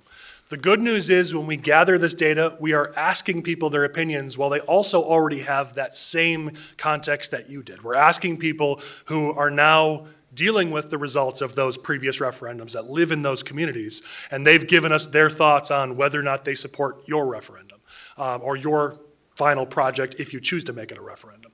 And so ultimately, you're right to have those questions and concerns. That's why we do this the way we do, to be as transparent. Here are tax numbers, here's the impact to you as an average household. When they're giving us their feedback on those questions, they're doing it in the space that you've just mentioned. Okay, you sure about that? Yep. Okay. The shortcomings I saw with the financing options, one of the problems I had was that I liked putting out the numbers, the estimated numbers out there, but if somebody really thought that what they really just wanted us to do was the mechanicals, they really had no choice. We set the bar too high with the 4, 6, and the 8, because if somebody just wanted to vote for pools are only $100,000. So what number are they going to put? Did they put 400,000 because that was the lowest number? So that was an issue for me as well. I felt that, we had some shortcomings with that because we didn't allow people to have choices of the 10 items. If I only wanted this one, there's nothing there that would match the financing for that. So I was wondering, are we going to look at that possibly for phase 3? The options haven't been constructed, so I can't really speak to what those might look like. I know the district's going to put a lot of work into refining based on this data, but when you see that the overall feedback was so overwhelming for safety and security and infrastructure and mechanicals, the total dollar amount for all 3 of those gets higher than the $400 million number. So when you see such overwhelming support for those 3, that takes you above already that low number that you mentioned. And so we're not recommending going below that number, but if that's the direction the district chooses to go, certainly we will support that and execute that. Okay. My last is a comment, and this is not meant in any way, shape, or form to dismiss the efforts that you guys have, but my personal feelings are that I could not support a March 17th referendum. I think it's way too soon, and I would like to see more community meetings at each of the 7 schools in which we would outline exactly what each school needs so that our residents and our taxpayers, our stakeholders can see what exactly do we need to have done. Because I'll be honest with you, all of us up here have visited all 6 schools. We didn't visit Forest View. And we saw firsthand how bad some of our facilities are in certain places. But to me personally, I saw some of what we saw as being wants and some of it being needs. And we truly do have needs in our district. And whether they were not taken care of 10 years ago, 15 years, 25 years ago, that's water under the bridge now. We have to look to the future and not look at what we didn't do many years ago. So all I'm saying is that I don't think right now I am in a place where I can support going out for a referendum without making sure that we get more community input to tell us what they really feel. And then from there, along with my fellow board members, what the majority votes on, that's where I think we should go. So thank you for your time, Colin. Thank you, sir. Mr. Dessling? What I'm going to say. Frank, I take exception to the fact that you've pointed out that the board hasn't done things in the past and has let it go down. I take great exception to that. I take great exception to the fact that I've been through a number of different programs, and to include, as I recall, $60 million about 10 or 12 years ago that we used, dollars that we got. We have spent at least 5%, 6% of our budget every year on upgrading, taking care of facilities, making sure that the facilities that we have on the roofs that are air conditioning and heating are up to speed, up to safety, and we get to the point where you can't do that anymore because you can't buy the parts for the damn things. So, we have spent a lot of money over the years, and I've been part of that, spending that money to keep this place running. And we've eked out dollars to do things on a capital basis. On a capital basis, we've eked out dollars where possibly, maybe some of those dollars should have gone into rooftop units being repaired. But we eked out the dollars because the community wanted to see a pool at Elk Grove, or see a pool up at Buffalo Grove, or have facilities fixed up to speed that the state told us we had to fix because of safety and security in our gyms, where we had to put railings down the aisles. So I take great exception to the fact that you're talking about us not doing our job when you weren't here. That bothers me, because I've been here and we've done our job. And we've done our job damn well. And I will not back down from anybody else on that. Yes, we got 65-year-old buildings, right? We got 50-year-old buildings. We got roofs. We got 2 million square feet of flat roof. Try to fix a flat roof in the Chicago area. When the heat comes down on it, it starts leaking, and you got to send out your CMA crew to work on it on the weekends or at night. Doesn't happen. Take a look at prospects at windows in their library and all over the school. We had to replace those because after 55 years they were leaking so bad that there was water on the floor in the student areas. I take great exception to what you said, Frank, and I'm sorry. Ms. Baldino. I'm going to take you back to some of the data from the surveys. I have a couple of questions about the methodology here. So first one is it not possible to integrate data from the phone survey and the online survey? How different were they? They certainly could be, in theory, integrated, but we purposely keep them separate because the phone survey is a scientific process that's accurately modeled and weighted to the community. The online survey is anyone can answer, and we're not testing demographics. Just please jump on, give us your thoughts. And so one's scientific, one is not intentionally. We want the public to be able to give responses. So were you to combine them, certainly that'd be data we could pull together, but it would no longer be scientific because the demographics wouldn't accurately match the community. So it's not typically what is done, if that answers your question. It does. And one of my concerns when I look at the data is that it feels very heavily weighted to just 2 schools within the district. And those 2 schools, from a demographic perspective, represent some of the wealthier parts of our district. Is that a concern for you when you look at the balance of the data? I'm a little concerned with the demographic mix. Yeah, and you know your community better than we do, so that's not a tidbit I'd be able to pull out, so thank you for that. I would say that if the data wasn't so consistent across all 3 groups, whether it was the phone survey, the community committee, or the public engagement responses, I might be a little extra concerned. But when we see that the phone survey respondents, their top 3 match each of the other group's top 3s, and the next 2, and then the next 2, and the next 3, because of that, I'm not concerned about if there was a little more responses in one region of the district than the other, because ultimately when we drive down into the data in the phone survey and when we compare it to the other 2 subgroups of data, it all is consistent, which tells me then that it's accurate.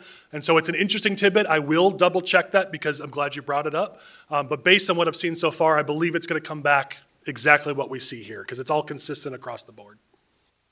Okay. But I will double check. I would be interested in follow-up on that.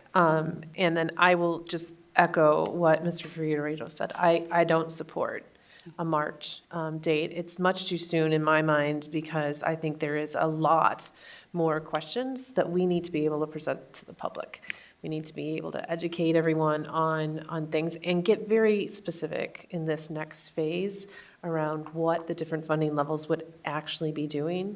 So I think that taking our time and doing it right is much more important than doing it quickly. Thank you. Thank you. Thanks. Dr. Sager? Yeah, so I have a quick question. For the surveys, just for detail, the high, low, medium funding level, was that given as a total, or was that given as impact on the typical residents? Both. So the same questions were asked of all people who responded, whether it was in the phone survey, the committee, or on the website or public engagement sessions. So everyone got the same questions. And in all those questions, they were given the dollar amounts and the tax impact. So it was all provided in every question. Okay, yeah, and so first of all, I want to say thank you. I feel like the priority list that we're getting from the community is the most clarifying thing that's coming out of this for me. And I think I'm proud of our community for saying, this is what we want our schools to do, because this is what I want our schools to do, right? And I think my question would be more about phase 3, I think. For the details of the projects, because we've done these broad categories, the priority list is, the community says infrastructure, mechanicals, classroom, but those are made up of many, many projects, some of which could go lower priority to something in another category. That's, the category is lower, but there's a couple items in there that should be moved up. So does phase 3 kind of go into that much detail, or is it? Yes, so phase 2 is intentionally kept broad and general because, as you said, we'd like to hear from the public in general.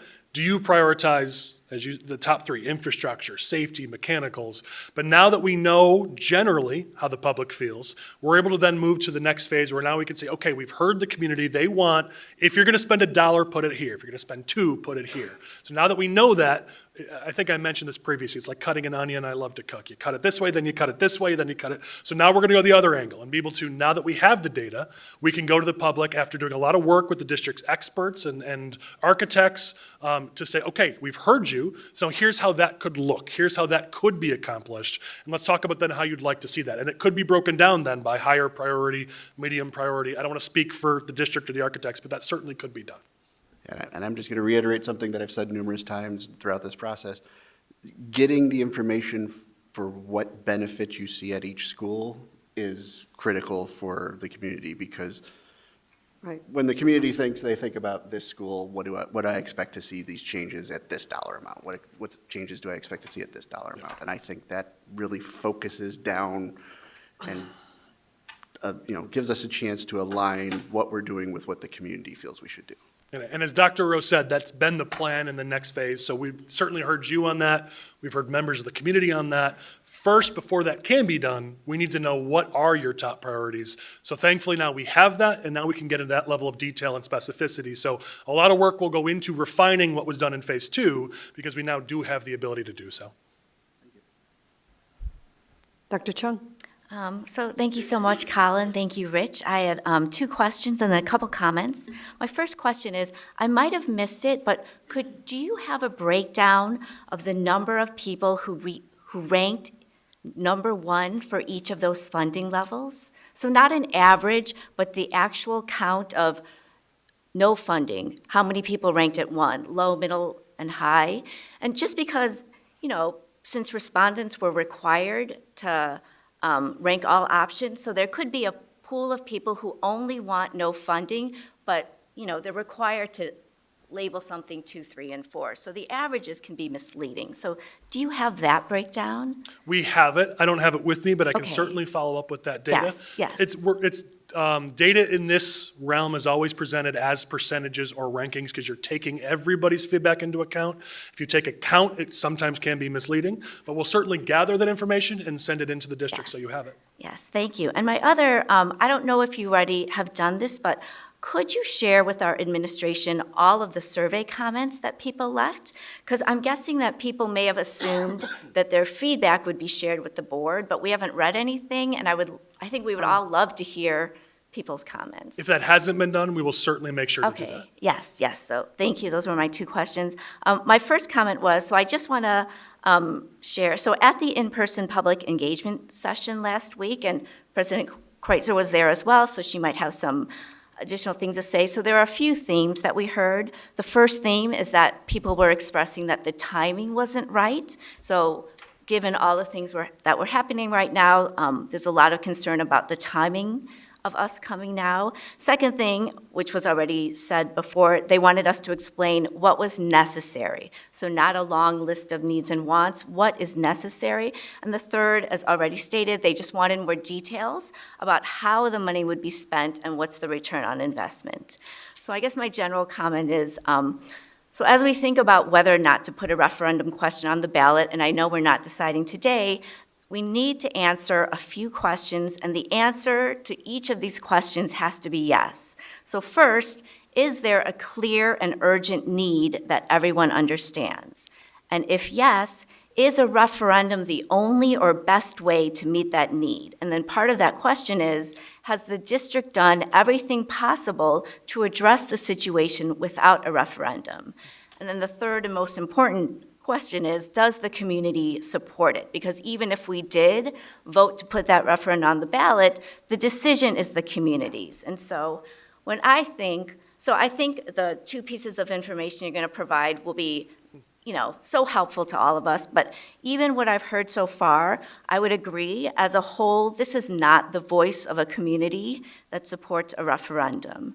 So it is encouraging that the majority of people rate the district favorably, but strong favorability does not equate to supporting a referendum. And so I think before we can talk about a referendum, and I know this is already our district's plan, we need to spend time clearly communicating our district's needs, our urgent facility needs, and then showing that the district has done everything possible to meet those needs, because otherwise we're going to lose our community's trust. So, Thank you for your thoughts. And yes, ma'am, there will be a lot more specificity as we move forward. That's always what's done, is we've got two more phases. We're not even halfway, or we're only halfway through the entire process from a content standpoint. So a lot more detail will be put out to the public, a lot more discussions, a lot more specificity that will absolutely happen.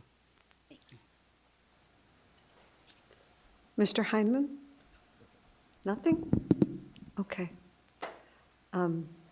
Dr. Chung was right on, because I think you just went through a referendum in your former district. And Joe, were you on 59 when they went out for the ad building? So before your time. So, I asked this question a year ago, and I think our life safety audit is due next year. Right, and so I'm sure there's life safety projects in this document. Now, I know that we have to do those, and that's a separate levy, yes, for life safety. So I'd like to know what that number is. Do we know when they're coming out to do that? I spoke with Mr. Yulee about that actually this week, and he said we have between January 1st, 2026 and December 31st, 2026 to have it conducted. So we do not have a specific schedule for them to be out. Yeah, I hope that's, I'd like that information along with the specificity of things that we talked about that the public wants. Once it's conducted, we'll report out to the board Yeah. what's on that list, because we do, as you said, we have 10 years legally to Right. complete that list. I just don't want it December, because I think that we need that information sooner. So, Dr. Rowe, at the Rolling Meadows in person, you showed a slide that showed the last 10 years of our renovation. And I can't remember the whole dollar amount. What was it? Just under $200 million. $200 million that we spent in 10. Correct. So $20 million each year. On average, yeah. So back in the early 2000s, this district spent $59 million with $16 million from the state, which we're never going to see again, on renovations. And then I think it was 10 years ago that we actually constructed additional rooms, which was the pool at Prospect, the theater at Meadows, and can't remember the third. So that was, and I want the public to understand that those were additions. We're not talking about additions here. There's no additions to any building. I mean, the pool would be addition, but we're not talking about that, because obviously with the survey, you see it was down on the list. Thank you. I was happy about that.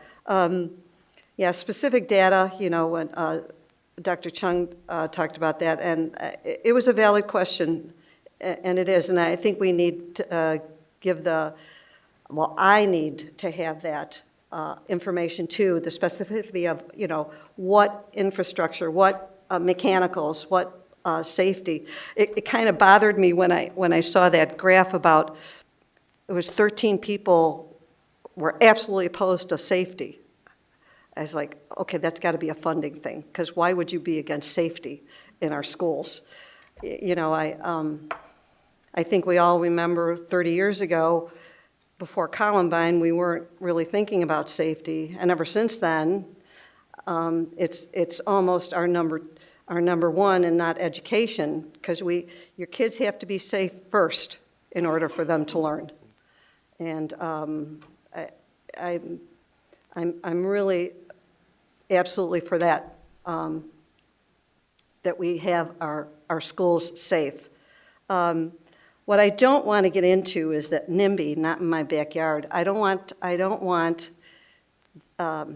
which is an acronym used sometimes when, like if you're building an expressway in the northern suburbs and the people down in Cairo don't want to pay for it. I don't want it to get that the people up north don't want to pay for something out south. So this software that we purchased that'll give us specifics of what is critical in our needs. Board Member Rauch, when we were presented with this, wanted to know, we had that chart of red, green, yellow, and I remember her saying this, give me the red and what is critical of the red. Okay, all red is critical, but give me what is critical. So I think that when we get to the specifics, that questions will be answered. And, we haven't talked about bonds, and there's going to be a time here in the near future where all our bonds will be paid for. So that'll come off. Not sure how that would affect everybody, but I think everybody needs to know that. But I think there's some homework that needs to be done here, and I thank you for the presentation.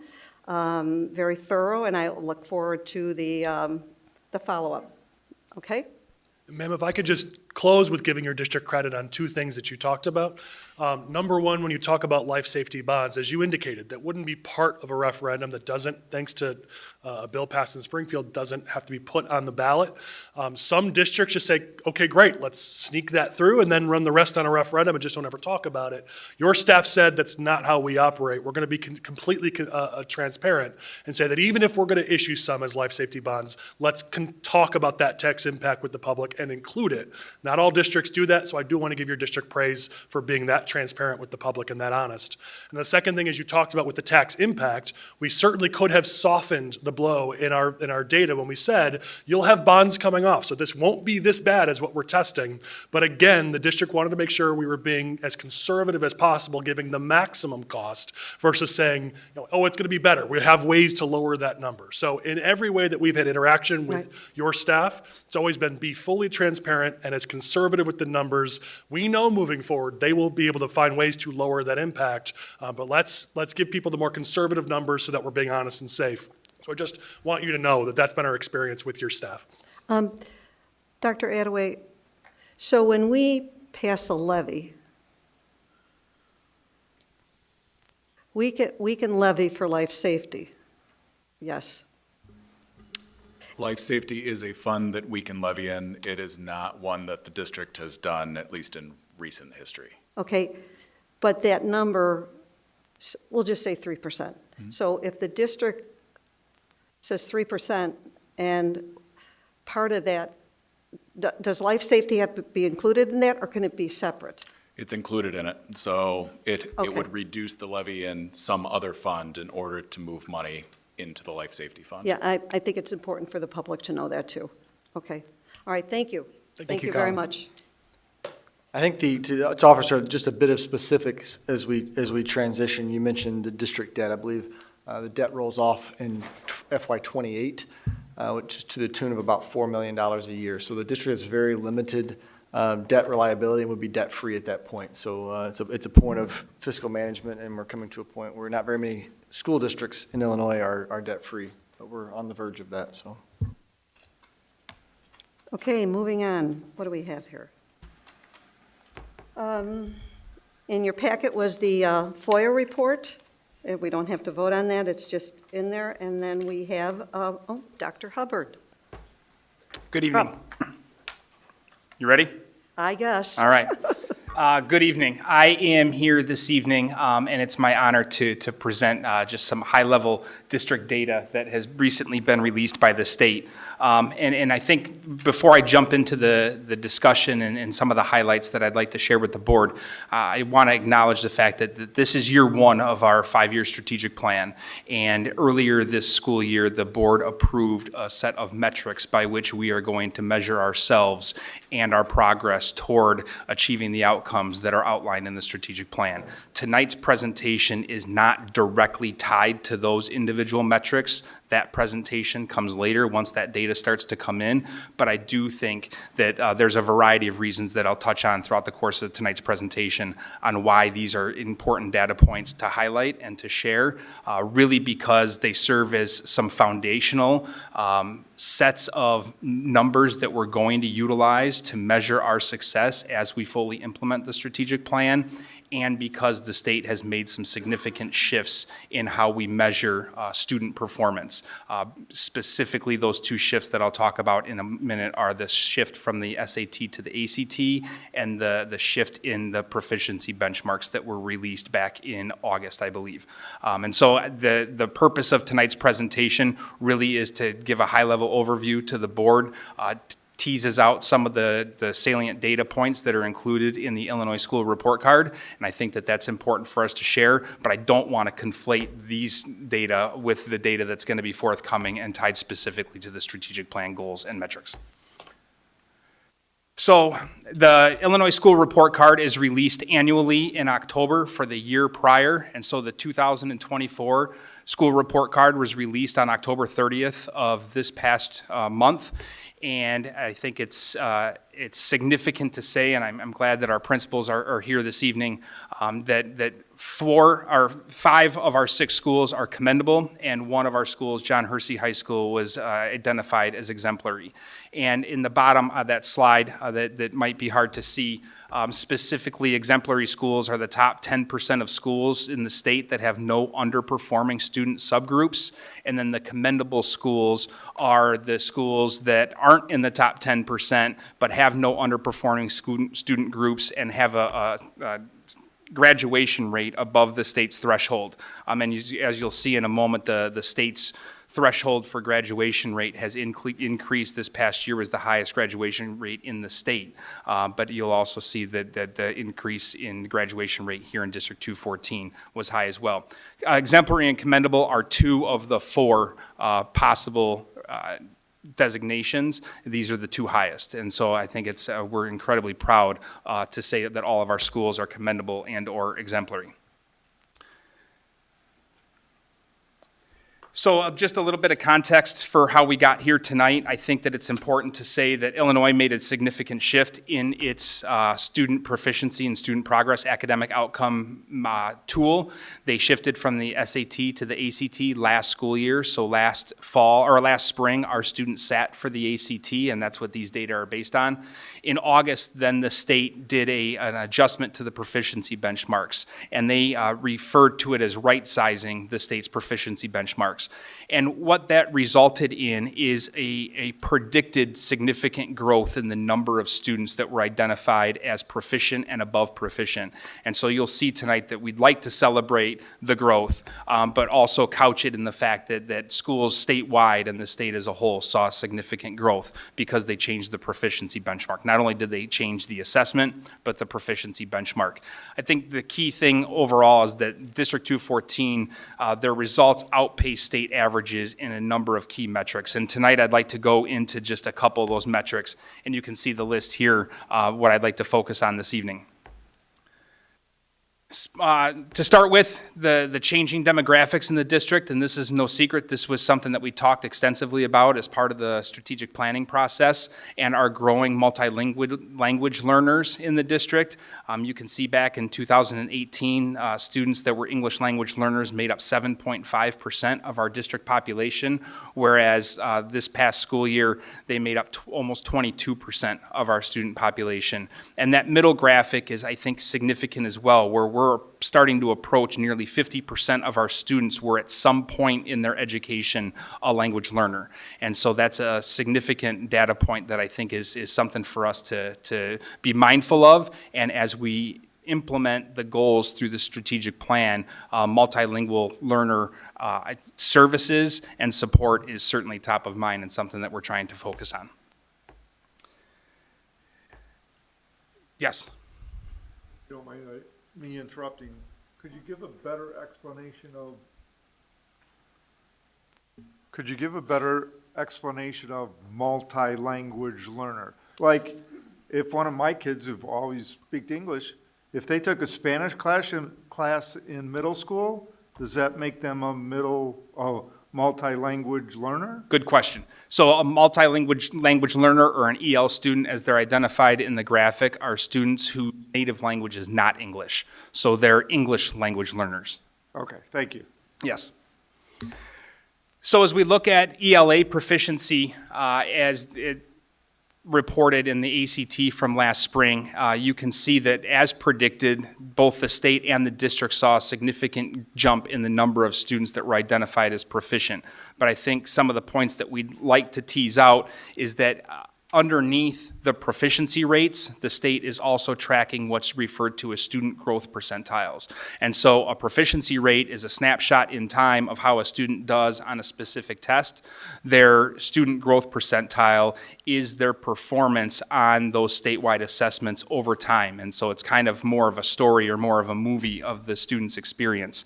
And as you look at the student growth percentiles, they are normed across the state, where the average growth percentile is 50%, and you can see specific to the ELA portion of the ACT that 58.9, nearly 59% of our students met their student growth percentile, or were in the 59th percentile. And so we're outpacing the state growth averages over time.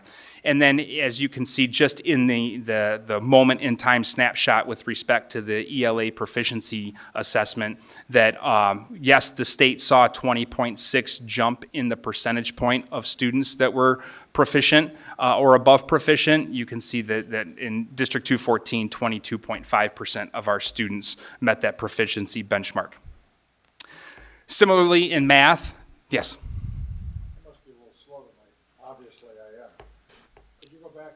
Graphics, please. Yes. Help me out. The low income in 2018 progressively went up until 2023, and then it significantly dropped in 2024 and 25. Can you help me out there? Absolutely. So we have seen a dip in the number of students that are identified as low income.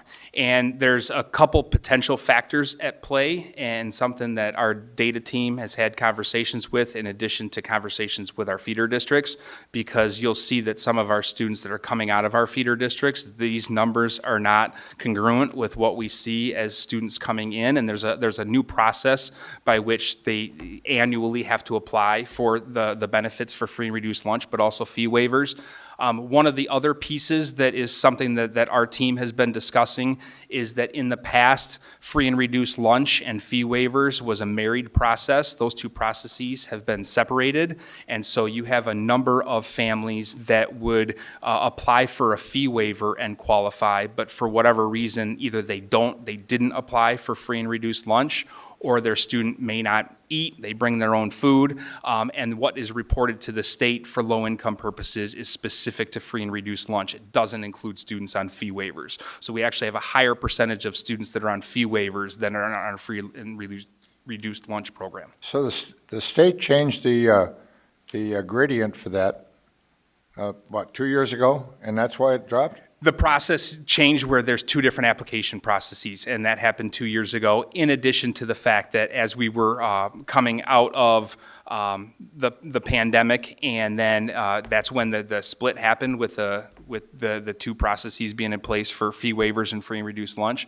But then some of the data team that we've been looking at specifically in the last couple of weeks is we have some of our feeder districts who have significantly higher portions of students that are qualifying for free lunch or filling out the forms for free lunch, and for some reason, not necessarily that's translating equally to the high school level. So there is a process going on either at the middle school level or in our level being assisted by it that helps these people fill out the right forms in the right fashion? Absolutely. In their home languages, and absolutely. Okay, thank you. Dr. Hubbard, I know we're talking about the school report card for this year, but we track the students that we're going to get. So for the EL students, have we done like a 5-year projection for every year of, will this number grow over the next 5 years? Do you It know will that? continue to grow. It is inclusive of students that are currently being serviced at our feeder districts that are English language learners, but then also, we have seen year-over-year growth at our International Newcomer Academy students coming in and entering into District 214 for the first time, students in our community as well. So we anticipate the number to continue to grow, yes. Okay, I know it's somewhere. The students who started EL but tested out of EL, Yes. is that in here? I've seen that somewhere. Where So that? it is that middle graphic, oops, I'm sorry, just flip back to it on my Oh, who were computer, but ever- not on here, ever I'm running too many MLL. things. Okay, yes. So the middle graphic is the Right. students that were ever ML. So that's the number of students that are currently in our English language program and the students that have exited from our English Okay. language program Got it. by virtue of their performance on the access test. Thank you. Am I on math? Okay. So math, similar to ELA, we saw a significant bump as predicted. Again, just wanted to highlight the fact that the student growth percentiles on math outpaced the state. Not as high as they did on ELA, but they did still outpace the state at 54.9, and that the district gained 13.4 percentage points from the year prior, whereas the state gain in math was 13.2. So again, I didn't see as much growth in math as we did in ELA, but that our students were outpacing the statewide averages. A significant data point that I think deserves some accolades at the building level for sure is specific to freshmen on track. And you can see that obviously the freshmen being on track after their 9th grade year is a significant indicator in terms of their propensity to successfully complete their 4 years with us, but also it's indicative of them to matriculate to institutions of higher learning, whether those are post-secondary certificate programs or colleges and universities. And from last year to this year, we saw a 1.9% increase in the number of students that were identified as freshmen on track. And some context to the term is that students have received at least 5 credits throughout the course of their freshman year, so that they've successfully completed first and second semester of 10 classes and have not failed more than one of those semesters in a core content course. So that's English, science, math, and social studies. And you can see that number has ticked up for us to a pre-pandemic level that we're incredibly proud of. And that is really a testament to the work that's being done at the building levels. Freshmen on track data is in almost every school's individual school improvement program. And those schools have worked hard over the last 18 months to stand up intervention programs that are identifying students earlier with their student solution finding teams and delivering interventions for students prior to them failing a course at the semester and then finding a way to recoup that credit or remediate the loss of learning. And so really proud of the work that the schools have done with respect to identifying students and keeping them on track for graduation. And again, it's a strong indicator of graduation, and it's also a metric that's incorporated into our school improvement plans across the district.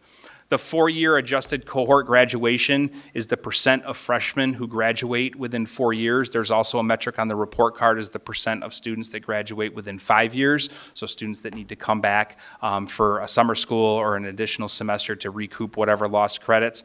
But this is a metric that we're keeping a very close eye on, and you'll hear a little bit when I highlight some of the school metrics that a couple of our schools really outpaced where they had been in the past with respect to their 4-year graduation rate. But 92.8 is approaching again where we were pre-pandemic, and that's a number that we track very closely and that we're incredibly proud of anytime that we can move the needle forward.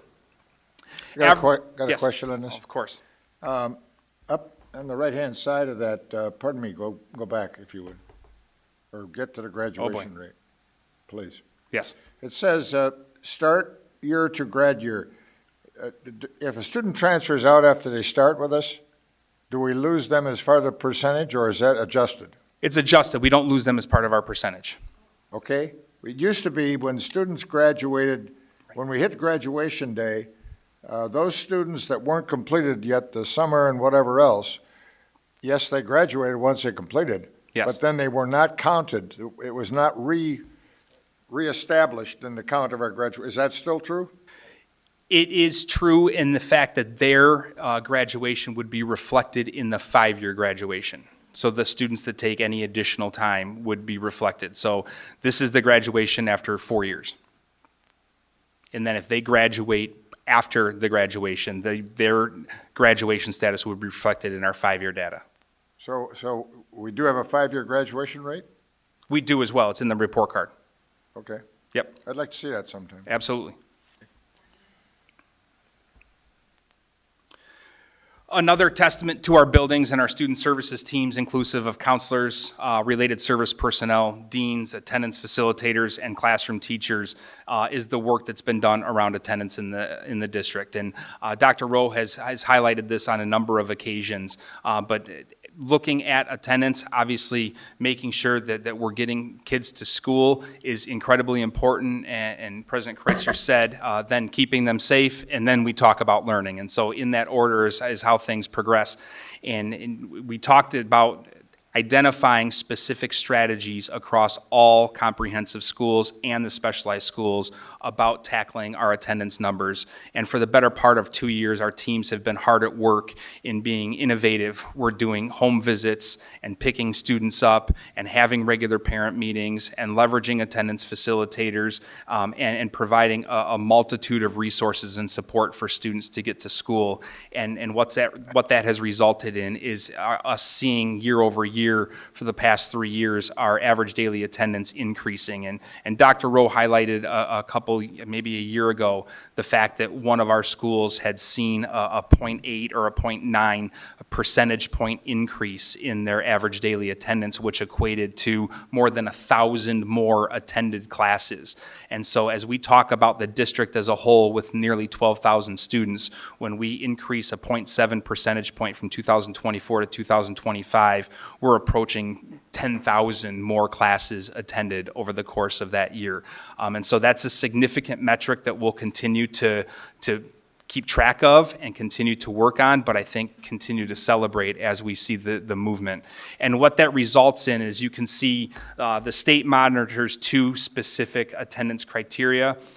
Data points around chronic absenteeism and chronic truancy. And so chronic absenteeism is the percent of students that miss 10% of more of the school year for any reason, and then chronic truancy is specifically students that miss 5% or more days for an unexcused reason.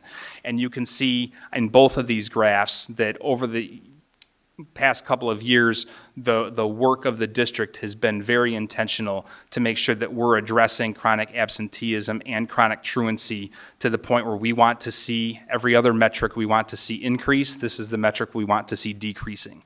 And so you can see that a drop by 1 percentage point in chronic absenteeism is significant, but even more significant is a 2.5 percentage point drop in chronic truancy. And so again, it reflects very intentional, specific work around trying to make sure that our buildings are places where students want to be and our classrooms are places where students want to be, Teachers, for the better part of 2.5 years, have taken ownership of contacting and being a point of contact with students and families on those first couple of absences, and then leaning on our related service providers, our counselors, and our deans, attendance facilitators, really to take the reins and address other attendance concerns.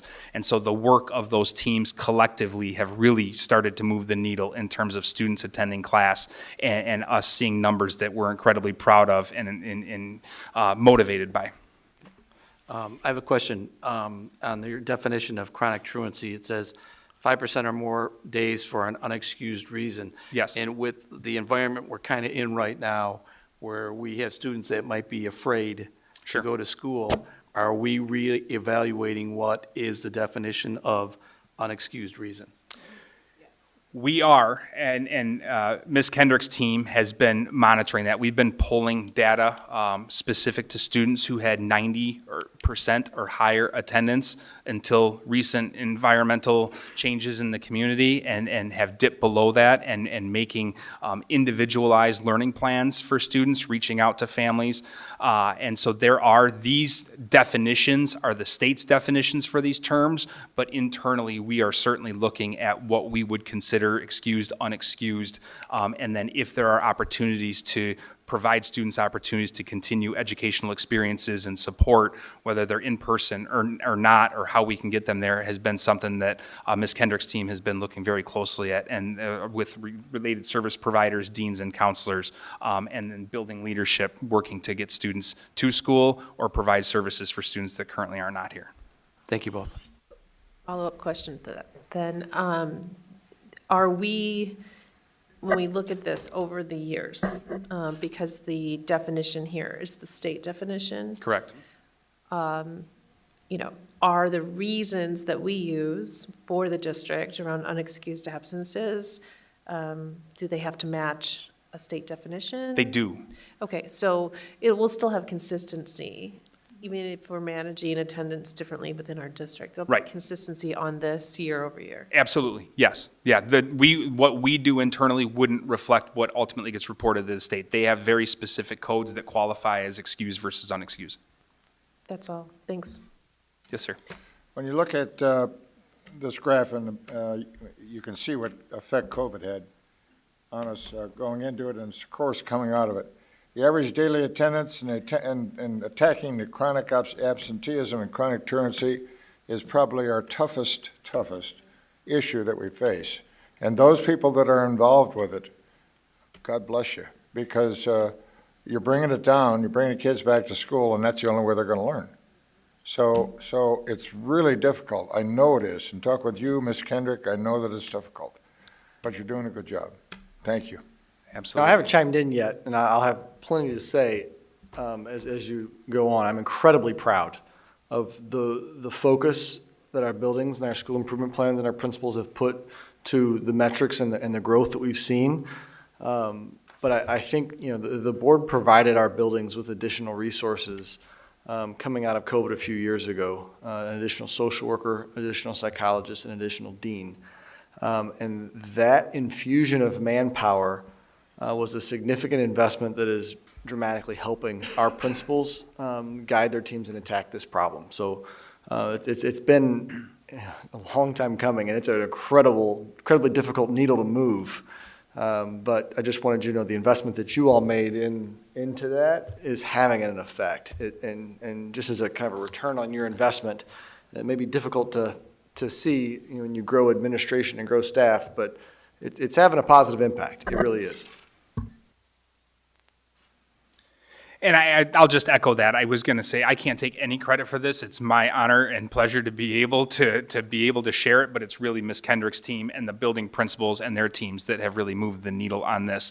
And the support of the board has been extraordinary in terms of providing us the resources and the tools to be able to reach out and to have the staff that are capable of making those connections and fostering those relationships with students to get them in the building. And really, I started out with the academic progress. It starts with attendance, and then once we get them there, it starts with goal 2 in the strategic plan about building that environment, that sense of belonging, and then it's all foundational on how students do after that freshman year. It's why we care so much about that freshman on track data, and then over time, those ELA and math achievement metrics will continue to move commensurate to how we're seeing the needle move with some of these other data points early on.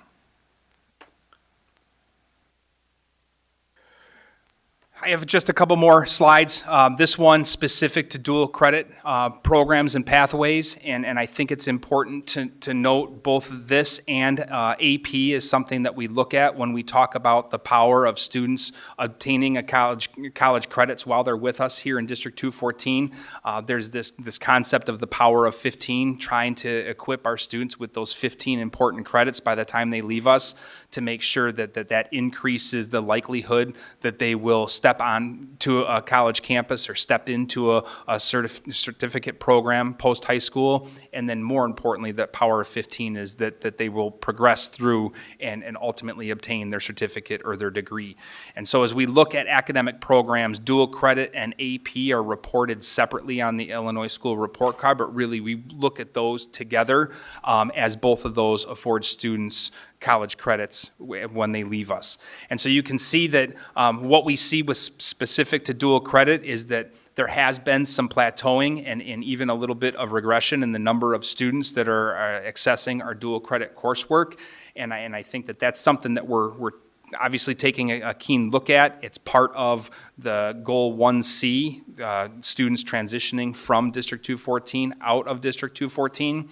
I think that the College Now program that was presented to the board last month will certainly have an impact on that. Some of the work that Dr. Lopez has continued to do with respect to Goal 1C is evaluating our current pathway programs, and some of those on a cycle are brought up for kind of revamping. And so this year you'll see in another slide and actually in a later agenda item some work that's done around the computer science and IT pathway to make sure that students are accessing that and having more dual credit opportunities. There is discussion and some work being done to identify potential partners or options for dual credit partnerships in music and fine arts and what that might look like, and providing more opportunities for students in reaching out to a university about music specifically. They've talked about partnerships that they have with other schools around providing dual credit opportunities for students in creativity in general. And so we're really excited about some of the initial discussions that are coming out of that Goal 1C work. And I think College Now will significantly have an impact. And so as we look at the dual credits and the pathways, we do see a plateau here. It's nothing that is concerning us, but it's something that we're looking at and wanting to continue to make sure that we're providing more access, more opportunities. But what you can see is that what might be plateauing in dual credit is certainly outweighed by the increase that we've seen in AP participation. And so we saw a 13% increase in the number of students accessing AP classes from 2 years ago to last year, which is obviously significant. And we saw over 1,000 more AP tests given last year than we saw in the year prior. But our exam pass rate went from 79% to 84%. So not only are we having more students access AP coursework and programming, we have more students sitting for the AP tests, and we have more students getting the 3 college credits out of those AP tests. When you talk about a pass rate for an AP exam, it's the number of students that are getting 3 or higher out on that 5-point scale on their AP test. So the fact that we have nearly 85% of our students are passing their AP tests, the national average is somewhere between 55 and 60%. And so the fact that we're outpacing the national average is a testament to the commitment that our students are making once they set foot in that AP class, but certainly the expertise of our teachers and their ability to understand the content, to prepare students for the assessment, and get kids engaged in those courses. Our AP teachers in this district are doing incredible work. Dr. Rowe and I, a couple weeks ago, had an opportunity to meet with the vice president from College Board and a couple of his staff members, and they spoke, the first thing they spoke about when they walked into the meeting was the fact that our pass rate is extraordinary. And I think that that's a testament not only to our students, but also to our staff that are preparing students for those assessments. And then I just wanted to highlight, there's so many celebrations at the building level that is, that live within the report card. I wanted to tease out an item or two from each of the buildings, just to note that as part of the work that they've done specific to their school improvement plans, they are moving the needle in places that the schools have identified with their teams, their school improvement teams, saying this is something that we care about. We want to move the needle on graduation rate. We want to have conversations about the number of students accessing our AP program. We really want to lean into the number of students that are freshmen on track at the end of their 9th grade year. And the fact that the data already in only the second year of school improvement plans is starting to show the growth that it's showing is really celebratory and I think encouraging. And while there's a lot more specifics to be able to highlight, I tried to tease out just a couple of things to share with each of the schools. And so as you look at the ELA and math proficiency marks as a district, we went up, but specifically at Buffalo Grove, they saw larger gains than we did at some of the other schools. And so I wanted to call out the fact that at Buffalo Grove, we saw significant gains in ELA and math proficiency. At Elk Grove High School, they've done an incredible amount of work around freshmen on track. And I know that Dr. Kelly was incredibly proud when he presented at the school improvement updates at the end of last school year. And then as we've jumped into the school improvement work this year, that a 4.5 percentage point increase in the number of students, freshmen on track at Elk Grove is a significant testament to the work that they're doing, in addition to the fact that they've moved the needle 2 percentage points on average daily attendance. John Hersey High School, ELA proficiency and AP participation rate has continued to increase and actually outpace the growth that we've seen across the district. Prospect, the math proficiency increase, and they have more than half of their students in an AP course, which is I think, unspeakable in so many other school districts. And the fact that they have more than half of their kids sitting in AP courses is significant. Rolling Meadows saw a 9.3% percentage point increase in the number of students in AP. Some of that has to do with conversations around Auto Accelerate and just telling kids that they can do it and encouraging students. And then once the students set foot in that classroom, giving them the support. As you can see, that 9.3 percentage point increase, some might say that we might see a dip in the number of students that are obtaining that 3 or higher. Not only are we pushing more kids in, students are taking on the challenge, but then we're being able to service those students to the point where, to the tune of 85%, students are passing those AP exams. And at Wheeling, I wanted to highlight 2 specific things. They saw a 7-percentage point increase in the number of freshmen that are on track, and a 4.5 percentage point increase in their 4-year graduation rate, which I think it might be unheard of. And so I think those are just some of the highlights that I wanted to tease out and celebrate, but there are so many more. And in the board memo that accompanied tonight's slide deck for this data report is a link to the Illinois School Report Card, and I'd encourage you to dig into that. There's so many things to celebrate, and there's so many things that have shown the buildings the fruits of their labor, but then also there are things in there that they've identified as, all right, this is the next thing we're going to tackle. And so they utilize these data to really inform their school improvement process year over year and identify what it is that they think is going to move the needle for their students. The last thing that I've got is just the continuation of the intentional work. Like I said at the beginning, I don't want to conflate the data that was shared tonight with the metrics that we set specific to the strategic plan, but we are continuing to work on the strategic plan, the metrics that the board approved specific to the strategic plan, and then unpacking and really operationalizing that portrait of a graduate. We've got an admin workshop coming up December 9th where we're going to work with the administrators across the district about the portrait of a graduate and what that means and how we can measure it. And that will continue to impact all the data that are included in the report card as well. I think one of the things that Ms. Kendrick and myself and the building principals have continued to champion, along with Dr. Rowe sitting at the top and being very clear that we are trying to strike the balance between providing the right environment, increasing the sense of belonging for students, finding alignment, and that alignment work that we're doing with respect to Goal 1 has been significant, and increasing the rigor, focusing with Ms. Kraft on the innovation, Mr. Yuli's team with respect to systems and support.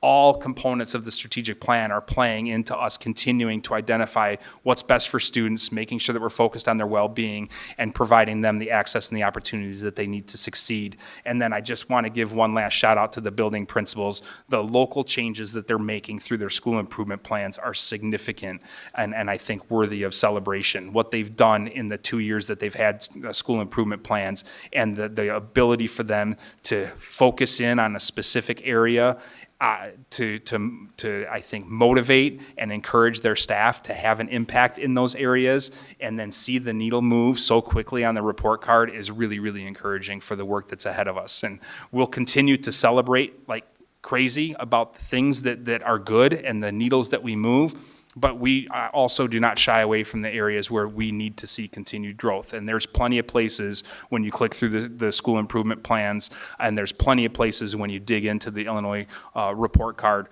that we need to do and be better. And we're all committed to that work. And to see everybody roll their sleeves up when we bring them together for admin workshops or when the principals convene their school improvement plans is really encouraging that we will continue to do right by the students of the community. Any additional questions? Well, before we get to questions, if I could just chime in briefly, I just want to thank Dr. Hubbard for the presentation. You know, our students are much more than a test score. We believe that, and it's at our core in this district, and the opportunities that we provide for our kids, with whether it be their pathways, internships, apprenticeships, are a testament to that. And when I asked him to prepare this presentation and just said, let's make sure we paint a picture that our kids are more than a test score, I just appreciate you did just that. And I want to echo your comments about our principals. We have the very best principals in the state of Illinois. I could not be more proud of them. And when we introduced a continuous improvement cycle as our path to improvement, and we asked them not to shy away from the fruit at the top of the tree and not just grab the low-hanging fruit. They did just that, and they rallied their buildings we have over 100 staff members in most of our buildings that are engaged in how can we help. And you build momentum that way by focusing on very specific goals. In just 2 short years, we've seen tremendous growth, and I just couldn't be more proud. So great job, great job. Thank you. Dr. Chung? Yes, thank you so much, Dr. Hubbard, and congratulations to our schools, all our schools for earning a commendable or exemplary designation. My first question, so you had mentioned that the state adjusted benchmarks back in August to right-size the assessment performance levels, and I know our district played a pretty key role in that, so either Dr. Hubbard or Dr. Rowe, could you just summarize the district's role? Absolutely. I think it started actually before I even arrived. Dr. Lopez was connected with the Illinois State Board of Education and painted a picture using some profiles of our students. And some of our students that may not have been proficient by the state's arbitrary benchmarks were also graduating with a 3.75 GPA, 15 college credit hours, and creating a successful business in our Startup Showcase. And you can't say that taking dual credit and AP courses and finding success partnered with a 3.7 or 4.0 GPA because they didn't perform on a test on a single day at a benchmark the state grabbed many, many, many years ago because we wanted to raise the bar, is not college ready. And so what we challenge the state to do is engage in a conversation of what is college ready and what's a benchmark on this one day in time that comes closer to matching what we're seeing in our student performance over an entire 4-year period to prove they're ready for whatever life holds beyond high school. And I think you're never going to get that perfect. I think the state has done a good job bringing their metrics to a place that makes sense and aligns with the students that we're seeing that may perform at the new benchmark on math and the ACT aligns better with the dual credit AP success and then their success beyond high school when they leave. So we were able to provide a handful of student examples of real kids from all of our high schools that proved to be college ready, even though the ACT and the state benchmark said they weren't. And I just to add on, I think before they made the right-sized adjustments, Illinois' standards, Illinois' proficiency benchmarks were the most stringent in the country. They were the most difficult to attain across all 50 states. And what it was doing was labeling students as not proficient, not college ready, when the students were. They had the college credits, they had the GPA, and they're stepping foot on college campuses and doing just fine. And the state embarked on an 18-month process where they took into account so many more metrics from employers and student performance on work keys versus student performance on the actual ACT and ELA and what the likelihood of them then getting an A, B, or a C in a college level course. They really looked at it more broadly, and they've coined that phrase, right sizing the proficiency benchmarks. And I think it's certainly a more accurate reflection of what students are able to do and capable of achieving. Again, it's just a snapshot, a moment in time, a performance on one day, on one test, and this district has been the front runners across the state and arguably in the country in saying that students are more than a test score. And so even with the proficiency benchmarks set the way that they are, we will continue to provide opportunities for students to demonstrate proficiency and readiness in a whole multitude of ways. So the State Board of Education used some sanity? Every once in a while, Mr. Dustling, they get something right. They did a good job. Good thing. Dr. Sager? Yeah, so my question is about proficiency and the growth metrics, right? Sure. Which are excellent top-line numbers. My question is always for a norm distribution like that, right? So there's the state norm, and Yep. then we get compared to the middle of that norm, right? Yes.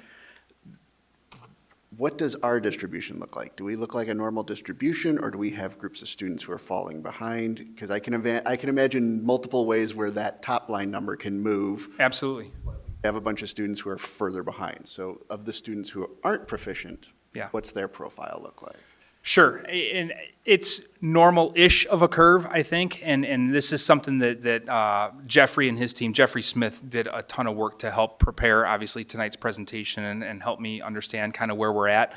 If you dig into the Illinois School Report Card, there's an opportunity for you to start to break out the proficiency levels by demographics, and there are significant gaps in performance across our district as there are across the state. And so we have, at Dr. Rowe's request, accepted the fact that we're willing to look in the mirror and dig into those data and identify where our students aren't meeting proficiency and what we're able to do to provide them the supports. And so there has been some granular level, in addition to not just comparing us to the state, but comparing us to like districts.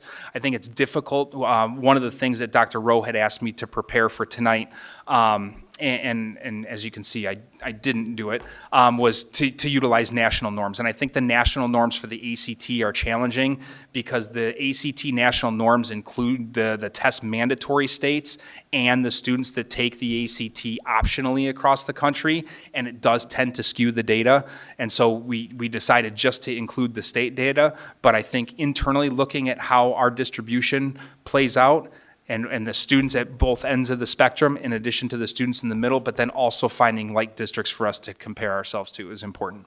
Right, because when you have a single cut like that, you could have everybody who's not proficient is like just behind that Absolutely. cut. Or Absolutely. there could be a big group that's way behind and Yes. understanding the difference between And you'll the see two. when you dig in, we have students that are far behind, and there are opportunities for us to identify and close those gaps for sure. Excellent, thank you. Dr. Chung, you had another question? Yeah, I had one more question. So I know we had Dr. Sanders, our state superintendent, visit recently, and that the state is currently redesigning their accountability system for 2026, including that designation of exemplary, how it's just limited to the top 10%, which Right. is kind of arbitrary. So I don't know either, again, Dr. Hubbard or Dr. Rowe, is there anything, I know it's a work in progress, but is there any updates that you've heard in terms of what's been happening or the progress or what districts can expect once, I guess, the redesign is finished? Well, the only thing that I've heard thus far, they're in the feedback phase. Right. And on their listening tour. And I think what Dr. Sanders has pointed out is a system that it's to be in the commendable category is such an enormous group, and it doesn't tell a whole story. And yet, if you have, one subgroup, you're deemed not commendable either, and that may not tell an accurate story. So I think they're looking to shrink the commendable category and expand some of maybe the approaching category, which kind of puts school districts in, if we're going to label them, it puts school districts in like what Dr. Sager insinuated to, like almost that bubble group of kids that are right there on the edge about to be meeting and just need a nudge or a little extra support. And that may be that approaching group that don't deserve to be designated as underperforming, but they're right there making good progress. I think that's the direction they're heading. We'll see what comes from the listening tour. Thank you. You're very welcome. Okay, anybody else? Okay, moving on. So now we're at roll call items. So we're 12-1-1. Can I have a motion and a second, please? So moved, Fiorito. Second, Chung. Thank you. Dr. Rowe? All right, bear with me as I read a resolution. These are always easy to listen to and even easier to read. But as I said earlier this evening, we are approaching School Board Member Appreciation Day, and the district has a history of acknowledging that. So whereas school board members are elected to sit in and trust for their diverse communities, and in that capacity are charged with meeting the community's expectations and aspirations for public education for their children. And whereas school board members are entrusted with the guardianship and wise expenditure of scarce tax dollars, they are responsible for maintaining and preserving the buildings, grounds, and other areas of the school district that the community has put their trust in. And whereas school board members are responsible for providing leadership that ensures a clear shared vision of public education for their schools, that sets high standards for the education of all students, and requires the effectiveness and efficient operation of their districts. And whereas school board members adopt public policy and give voice to that leadership and employ a superintendent to administer board policy, they are also responsible for the regular monitoring of the district's performance and compliance with state policy.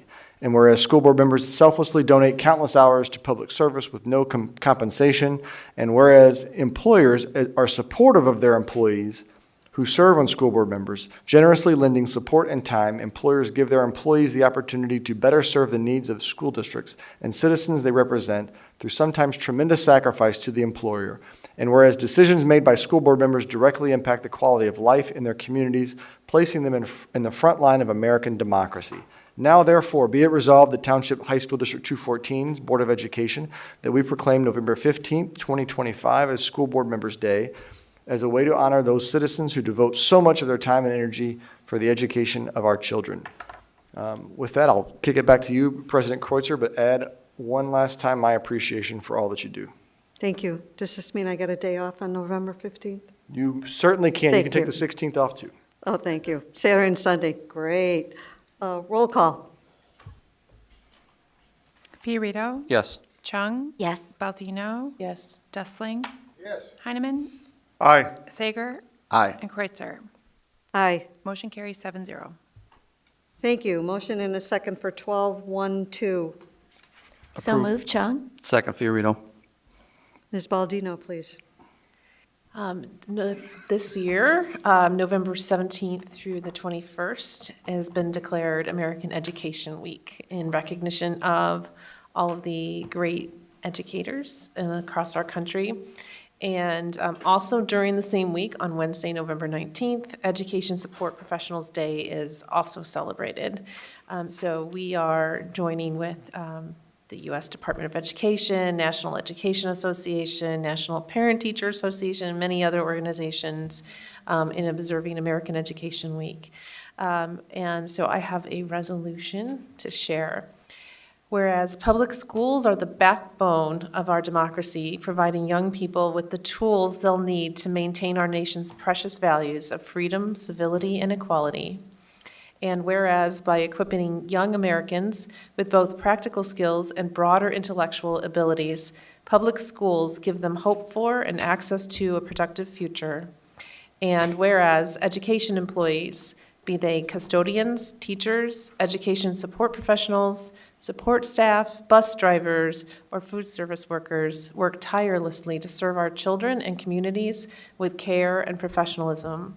And whereas public schools are community linchpins, bringing together adults and children, educators and volunteers, business leaders and elected officials in a common enterprise. Now therefore, we, serving as the Board of Education of High School District 214, do hereby proclaim November 17th through the 21st as the 104th annual observance of American Education Week, and Wednesday, November 19th, 2025, as Education Support Professionals Day. We urge all citizens to make a commitment to public education and to the future of our communities by visiting their local public schools and donating their time and talents to help make the public schools even better. Thank you. Call the roll. Chung? Yes. Fiorito? Yes. Baldino? Yes. Dustling? Yes. Heineman? Aye. Sager? Aye. Kreitzer? Aye. Motion carries 7-0. Thank you. Motion and a second for 12-1-3, please. So moved. Second? Is this you, Dr. Attaway? Thank you. So for the past several years, the State Board of Ed has administered the School Maintenance Project Grant, which is a dollar-for-dollar matching grant up to $50,000 for maintenance projects that align with state priorities. We have completed several projects over the past several years that this grant has contributed to, and we would like to complete and submit the application for the FY25 first round of this grant for the asbestos abatement at Wheeling High School in the student services area. Any questions for Dr. Attaway? Call the roll. Heineman? Aye. Baldino? Yes. Chung? Yes. Dustling? Fiorito? Yes. Sager? Aye. Kreitzer? Aye. Motion carries 7-0. Motion and a second for 12-1-4. So moved. Oh, sorry. I jumped the gun. Was there a motion and a second? Yes. Okay. Dr. Sager? So this is to ratify the final draft of the Articles Agreement for NSSEO, replacing the old articles. We've done a lot of discussion of it. It's bringing an operations board made up of the member district superintendents that will make sort of a first pass through on most items before recommendations are made to the governing board. It was felt that this will improve the cooperativeness of the cooperative. The only major differences since the previous draft that I sent you was it codifies some of that matrix that I had sent where this responsibility is the governing board. This will, yeah. the budget will first go to the operations, then go to the, it just puts all that in legal language just to make edits. And then it allows the governing board to modify the articles directly if there was ever a need to do that without having to first go to the operations board. Although typically it would start with the operations board and then it forces a formal review periodically. So that's the only major differences from the previous draft. That's it. Okay. Board members? I certainly appreciate this. I think this started when you were on NSSEO, Mr. Fiorito and Dr. Sager. I appreciate all the updates and all the work, you keeping the board informed on all the goings on with this. And thank you very much for all your hard work. Call the roll. Fiorito? Yes. Sager? Aye. Baldino? Yes. Chung? Yes. Dustling? Heineman? Aye. Kreitzer? Aye. Motion carries 7-0. Motion and a second for 12-1-5, please. I move that Dr. Joe Sager be appointed the delegate and Dr. Vicky Chung to be appointed to alternate delegate to the 2025 IASB Delegate Assembly on behalf of District 214, and that Dr. Joe Sager or Dr. Vicky Chung be granted the authority to vote on the IASB constitutional amendments and resolutions in accordance with the consensus of the District 214 School Board on November 13th, 2025. Need a second? Oh, Second. second. Thank you. Okay, discussion? Dr. Sager, do we have a consensus for this? Yeah, so that's the question is, so we should figure out consensus of the board of how this person who's the delegate is going to vote. So you have all had access to the constitutional amendments, the single resolution for the IASB Delegate Assembly, the two officers being brought forward. Should I vote as recommended by the IASB committees? I would certainly approve that. After reviewing it 6 times, absolutely. I'm fine with that. Anyone else?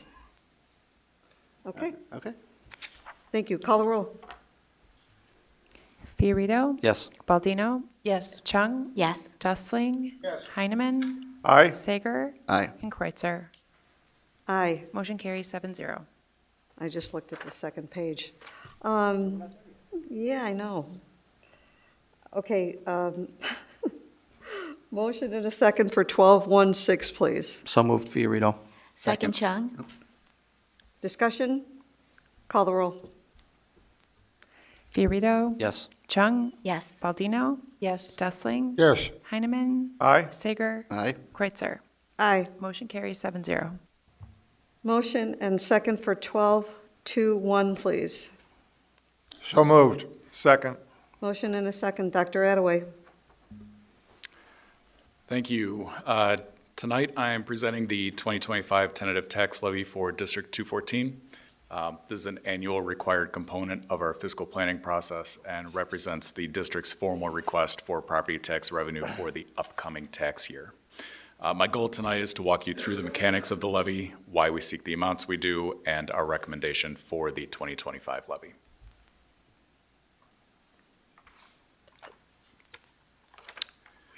So what is a tax levy? Well, a levy is simply the district's formal request for property tax dollars. We submit a levy to the county for each fund in whole dollars. So this graphic on this slide illustrates the full tax cycle. So first, the board approves the budget, and that determines the district's expenditures. Second, the levy is filed with the county, which is our revenue request for those expenditures. Then the county then calculates tax rates based on the equalized assessed valuation, applies the county multiplier, and then issues the property tax bills. So finally, those revenues are collected and then used to support district operations.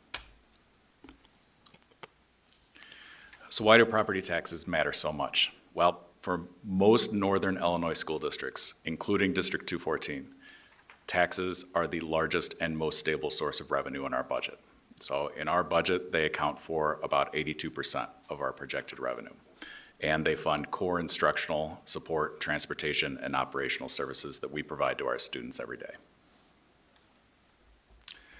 So one concept that's brought up quite frequently when we talk about the levy is the tax cap, which refers to the Property Tax Extension Limitation Law, or PTEL.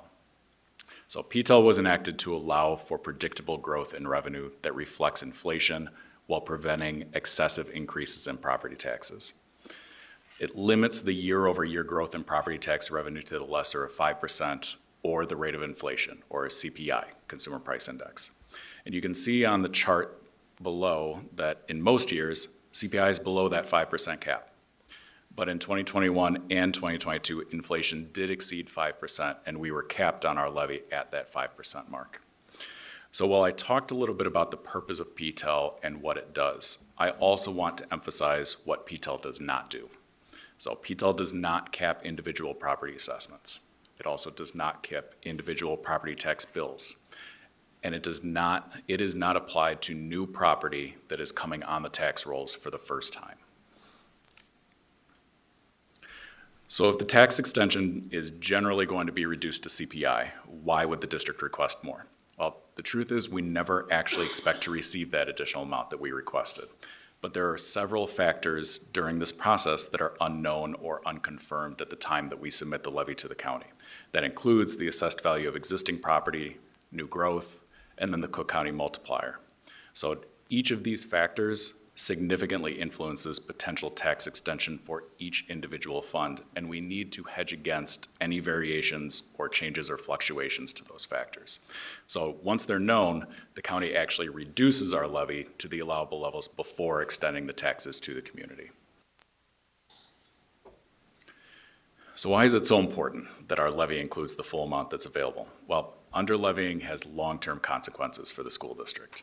A single year of levying below the legal limit lowers our revenue base in all subsequent years. PTEL is a compounding system where each levy is calculated on the previous year's extension. So any one-year reduction creates an ongoing reduction every year thereafter. It reduces our ability to keep up with inflation, it puts pressure on the operating budget, and over time could lead to cuts or deferrals of programs. So in short, levying at the limit doesn't increase taxes beyond what the law allows, but levying below the limit could permanently decrease revenue capacity for the district. District 214 intersects with TIF districts across 8 municipalities. So in a TIF district, any growth in EAV is diverted away from the school district and into the TIF fund for 23 years. That means that for this period of time, we don't receive the full benefit of new development within our boundaries. Now, we monitor TIF activity because it can significantly affect our long-term revenue picture and the tax burden distribution among other taxpayers. So the chart on this slide includes data from tax year 2023 because the 2024 data is not available on the county website yet. But at that time, there were 21 TIF districts within our boundaries, but since then, 2 TIFs have ended, one in Elk Grove and one in Wheeling. And we also just received notice from Rolling Meadows that the city intends to terminate the Kirchhoff Road TIF on December 31st of this year, so it will be coming back on in the 2026 tax year. Now, in addition to TIF districts, property tax appeals continue to be a significant factor in Cook County. And District 214 intervenes on appeals that could result in large refunds from the operating budget. Now, since 1998, District 214 has intervened on more than 1,000 cases, which has preserved more than $31.8 million in revenue for the district. This is necessary to ensure fairness across the remaining taxpayers in the district and to protect us against large unexpected revenue losses each year. Now, the budget and levy processes are intertwined, but one of the factors that can make them feel like separate processes is the timing of each one. So the budget is adopted every September, but the tax levy to pay for the approved expenses in those budget is adopted in December. Further complicating the process is the fact that each levy directly impacts 2 budget years. So as shown in this graphic, part of the 2025 levy will contribute to this current year's fiscal year 26 budget, and the remainder will actually contribute to the fiscal year 27 budget for next year. Because both the budget and the levy are part of the district's annual financial plan, neither can be completed in isolation of the other. So a really simplistic view of this relationship is to say that the adoption of the budget is the approval of the district's expenses. The adoption of the tax levy is the approval of the revenue to pay for those expenses. And because the timing of the adoptions, where essentially the spending plan is approved before the revenue plan, the tax levy is truly determined 6 or more months before it's actually finally adopted by the board. So let's get into the 2025 tax levy. So as I mentioned earlier, there are both known and unknown factors when we complete the levy. And for 2025, our known variable is CPI, 2.9%. Our major estimates for the levy include current EAV growth, which we've included at approximately 12%, which reflects strong increases in assessed valuation, and then new property estimated at $70 million, which is consistent with the 5-year average. Now, additionally, during development of this levy, we stress tested the levy with a wide range of new property and EAV growth, including a reduction in property values. And we're confident that the levy, as it's being presented tonight, can withstand significant fluctuations in both of those factors. So this chart actually shows the tentative levy for 2025, along with a comparison to last year's extension. So the unshaded column that's in the middle shows the 2025 tentative levy as it's being presented tonight. The total levy increase over the prior year, including debt service, is 4.94%. That does not mean, however, that we're increasing property tax bills by 4.94%. As we discussed, there are a lot of unknowns during the adoption of this levy, and the levy is developed strategically to withstand fluctuations in all of those unknown factors. So the shaded column to the right is the projected extension, assuming all of the assumptions that I showed you on the previous slide are correct. So in this case, we would expect the county clerk to reduce our total levy increase to approximately 3.44% when it's extended to the community. But again, this is not a 3.44% increase to property tax bills. That percentage is the year-over-year change to the total property tax revenue the district will receive. How it's distributed among individual bills is dependent on the interaction of individual property assessments within district boundaries. Now, this change is higher than the CPI of 2.9% that we discussed earlier, but the primary reason for that is the inclusion of new property, which adds new revenue to the property tax extension, causing a year-over-year change that is higher than the CPI number. The cap for existing properties in total is 2.9%, but new property causes the revenue we receive to be higher than the cap. So because our levy is below 5%, we are not required by statute to hold a truth in taxation hearing. But in the interest of transparency, we are still planning to hold a public hearing at the December board meeting prior to board approval of the final levy. So once approved, we will then submit the final levy to the county clerk by the deadline on December 30th. And with that, I'm happy to answer any questions from the board. Board members. Dr. Sager. So can you go back one slide? So do you happen to remember what the 2024 CPI cap was? It was 3.4%. It was 3.4, and the levy wound up going up by 3.95. Correct. Okay, so that represents that That's the gain new of property. new property. Yeah, so the number you'll want to look at for that is the capped extension. So that's the second one above. I think it's 3.99%. Bonded interest is not included in that CPI cap. So yes, it was an increase from 3.4% up to 3.99 because of new property that year. Yeah. Dr. Chung?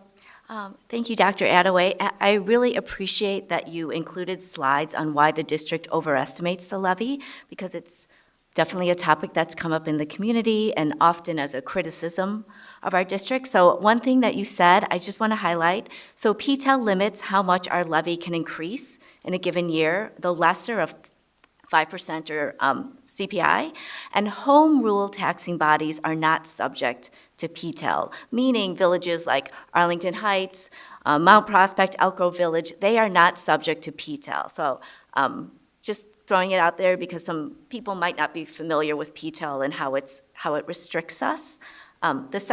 Oh, no, please.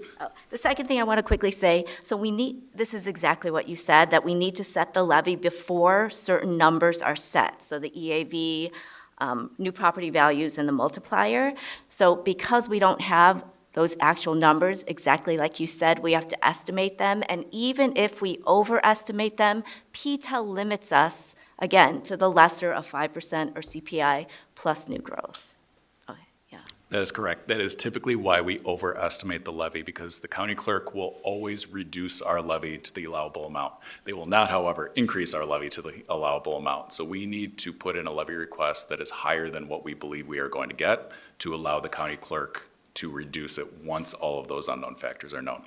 You made a really good point about not every taxing body being subject to PTEL. And actually not every school district in Illinois is subject to PTEL. It depends on the county where you live. So a lot of southern Illinois school districts are actually not in PTEL counties. So they are not subject to the same requirements that we are in northern Illinois. Thank you. Anyone else? You kind of glossed over the, when we intervene. You want to go back to that slide? The interventions. Since 1998, I think that people kind of forgot about this. When we intervene, that means all the other taxing bodies get the benefit of us intervening in these appeals. Now, these aren't homeowners. These are, large corporations that appeal. And so this really, it benefits the homeowner too, because then their taxes aren't going up. I mean, if we ask for $100 and somebody gets an appeal and that takes it down $5, well, everybody else picks up that $5. And I really want to stress that we've been really diligent on this. I didn't realize it was 98. I knew it was a while ago, but we're still going at it, and 3.31 million, or almost 32 million is, that's a staggering number, and I didn't realize how big it was. And the other point I wanted to make is, yes, we ask for more, but we never get what we ask for. Yeah, we used to have a chart of that, what they ask and what we got. So we've never It's always been much lower. Okay, anybody else? I believe it was John Ratliff that started doing that when he was on the board in 1998. He was a wizard when it came to working with the Wheeling Township, brought all those bank records and dollars together. Plus, he was the guy that initiated this, I'm almost sure. Thank you. He was the man that eliminated that township treasurer. Yeah, I remember that. Okay, call the roll. Dustling? Yes. Heineman? Aye. Baldino? Yes. Chung? Yes. Fiorito? Yes. Sager? Aye. Kreutzer? Aye. Motion carries 7-0. Motion and a second for 1222, please. So moved. Second, Chung. Dr. Attaway, anything? Uniforms? No, Anybody have anything? No. On uniforms? Okay, call the roll. Heineman? Aye. Chung? Yes. Baldino? Yes. Dustling? Yes. Fiorito? Yes. Sager? Aye. Kreutzer? Aye. Motion carries 7-0. Motion and a second for 1223. Approved, Fiorito. Second. Dr. Attaway? So in an effort to strengthen our internal controls related to our P-card workflows and processes, we asked our district auditor, Baker Tilly, to give us a statement of work that's focused on enhancing our workflows and identifying opportunities for improvement in the process.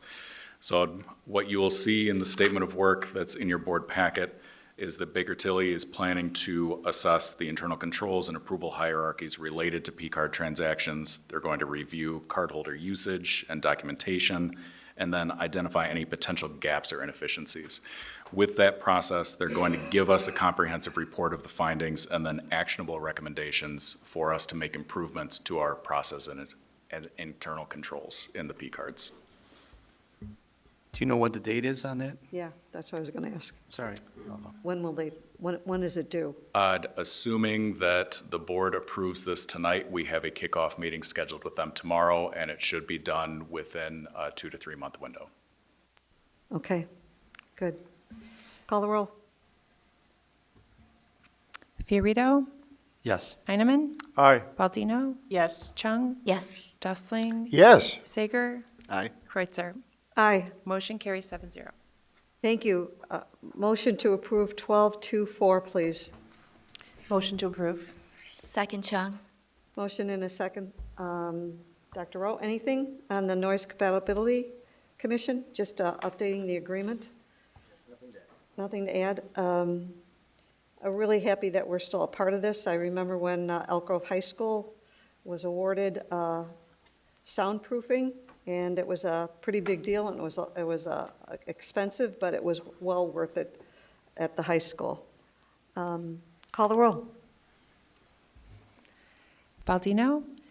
Yes. Chung? Yes. Dustling?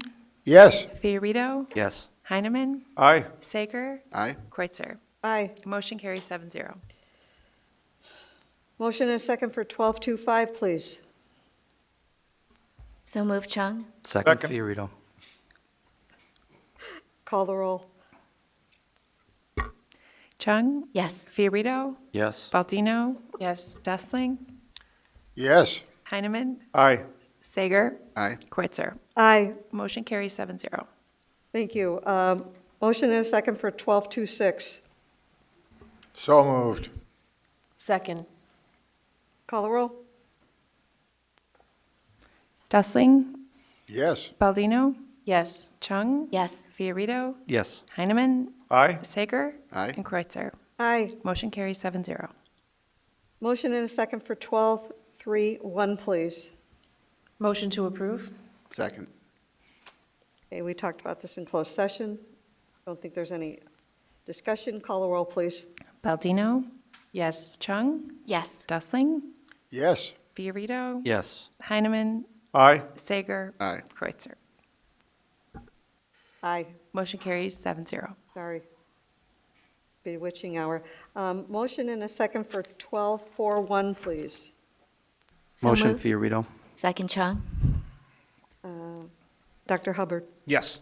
I'm here this evening with a proposal that we're seeking the board's approval on related to the summer experience for the summer of 2026. This is inclusive of four main points in as we prepare for the summer experience. The first is the identification of the locations. Summer school, the vast majority of it will be hosted at Prospect High School this summer.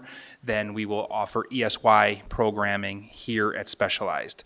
There is discussion and potential that we might add a third site for ESY, but without knowing all the implications in terms of transportation and oversight. Right now, we're here tonight with just the two locations. So we're looking to host Prospect High School and then Specialized Schools to host ESY. We have two summer school sessions. They run 2 different semesters. The first is from June 8th to June 25th. The second semester runs July 6th through July 23rd. In there is the gap for the 4th of July holiday. It's also congruent with the gap in the break that we have in athletic programming. And so we really try as a district to identify a window of time for families to be able to unplug both from all the summer camps and things athletic related, but also the summer experience. Then 2 components that we're here tonight seeking approval for specific to the cost of summer school. Obviously we have some new board members here, but last year Dr. Lopez presented that the fees for summer school had not risen in a number of years. And so they did a study of surrounding districts.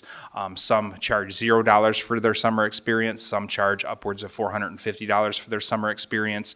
And so without having adjusted fees for a long time, there was not a recommendation to make a significant jump, but a plan put in place for the next, I think it's 4 years, maybe 5, to incrementally increase fees over the time. And so you'll see this past year, summer school fees were $211, and the recommendation tonight is to increase that to $228 for the credit recovery courses and some of the other programs, knowing that our bridge program, students coming from 8th grade and 9th grade, our International Newcomer Academy program, and our ESY students, and in addition to the students that are on fee waivers, are not charged that $228 fee. So there are some programs that don't encumber that fee, but the $228 is the recommendation. And then again, last year, we did a pretty comprehensive look at the transportation fee associated with the summer experience, made an adjustment last year that was a relatively significant adjustment. Not wanting to pass another adjustment on to the community, our recommendation is to keep the transportation fee consistent from last year to this year, or this coming year, so the $84 for transportation. So our recommendation is tonight is to approve the 2026 summer experience program, the fees and the sites of Mount Prospect, or Prospect High School and Specialized Schools. Discussion. Okay. Call the roll. Fiorito, Yes. Chung, Yes. Baldino, Yes. Dessling, Yes. Heineman, Aye. Saker, Aye. Kreitzer. Aye. Motion carries 7-0. Thank you. Motion and a second for 1242, please. So moved. Second. Anything on this, Dr. Hubbard? Just real briefly, back in September, the board approved the purchase of 2310 Bluebird Lane in Rolling Meadows as the site of our next pack house project. The next step after securing the property is the identification of an architectural partner to help us start the blueprints, the plans, the permitting. We've identified Leggett Architects, which is a local organization. Michael Lundeen was here until about 20 minutes ago tonight. He's one of the architects that's been assigned to our project. He's a District 214 resident and parent of 2 graduated Prospect students. Really excited to dig into the property over there, and we're seeking approval for the contract of Leggett Associates to serve as the architectural partner for our next pack house. I can't remember Leggett doing work for us in the past. It's been a while, I think. It's okay, you don't need to know It's that. different than the partner that we have for this project that we're currently working on, but I don't know. But that's okay. That's beyond okay. that. I have no problem with it. Questions? Call the roll. Heineman, Aye. Sager, Aye. Baldino, Yes. Chung, Yes. Dessling, Yes. Fiorito, Yes. and Kreitzer. Aye. Motion carries 7-0. Thank you. approval of 12, motion and a second for 1243, please. Motion to approve? Second, Chung? Dr. Hubbard? Yes, as part of the data presentation, we talked about taking a look at those dual credit opportunities and AP opportunities. And one of the program pathways that we've identified that's due up this coming January and February for us to take a pretty comprehensive look at is the computer science and IT pathway. Well, a little bit ahead of our actual review, AP College Board is piloting AP Cybersecurity and AP Networking as two new courses to be brought on to the AP portfolio. AP Cybersecurity for next school year and AP Networking for 2 school years from now. And knowing the prestige that AP holds, knowing that students are, as you could see from the data from earlier tonight, gravitating toward our AP offerings, we are looking to adopt, I know this is outside of last month's academic programs and pathways approval that the board did, but we're bringing AP cybersecurity a little late, but we'd like to add that to our pathway as an option for students. Right now, we have a dual credit partner that we only have one teacher in the district that's certified to teach, and it only offers students a single dual credit. And so what we're hoping to do is get approval to bring AP Cybersecurity on for next year, which would allow us to offer AP Cybersecurity at more of our schools because the teacher requirements for AP classes are less stringent than some of the dual credit partnerships that we have. And it would also offer students an opportunity to potentially, with passing the exam, to get 3 college credits versus the 1 college credit through the dual credit partner. So the recommendation is to add AP Cybersecurity to the Academic Programs and Pathways Guidebook for this next school year. The only thing that I would add is that the cybersecurity pathway is one we've been looking at for a couple of years, wanting to strengthen and really enhance. And this provides us an opportunity to get the capstone course while we continue to look at the meat of the pathway. So there's more to come on this front, but really, this actually was emerged from that meeting with the vice president of College Board who presented us with this opportunity. We don't want to miss it. Questions? I'll just comment that I was very excited to see this on the agenda because I've hired hundreds of cybersecurity professionals in my career, and it's a really important career pathway, and I hope it inspires some of our students to go into that as a field of work. And the staff members and the division heads that were part of this conversation are really, really excited about the opportunities that it involves, and then the potential of bringing AP networking on after that. Okay. Call the roll. Baldino? Yes. Chung? Yes. Dustling? Yes. Fiorito? Yes. Heineman? Aye. Sager? Aye. Kreutzer? Aye. Motion carries 7-0. I tried to get it done before 10 o'clock. I'm sorry. Just a comment. At 10 o'clock, my little pumpkin wagon with the unicorns pulling it came up, so if we can get done here, I'd love to get out there and let them get home. I think they have a 15-minute window. They do? Yeah, I see. We used to vote on that, but we don't do that anymore, We no. don't do that anymore, no. So I know it's been a long evening, and I thank everybody, and the next time we meet is in December, but I want to wish everyone, all staff, board members, families, to have a nice Thanksgiving. Hope you spend it with people you love, friends and family. I get to spend it with my granddaughters, but a happy Thanksgiving from the Board of Education to everyone. Motion to adjourn. So moved. Mike, you want to stay here? Call the roll. Sager? Aye. Chung? Yes. Baldino? Yes. Dustling? Yes. Fiorito? Yes. Heineman? Aye. And Kreutzer. Aye. Motion carries 7-0. Adjourn.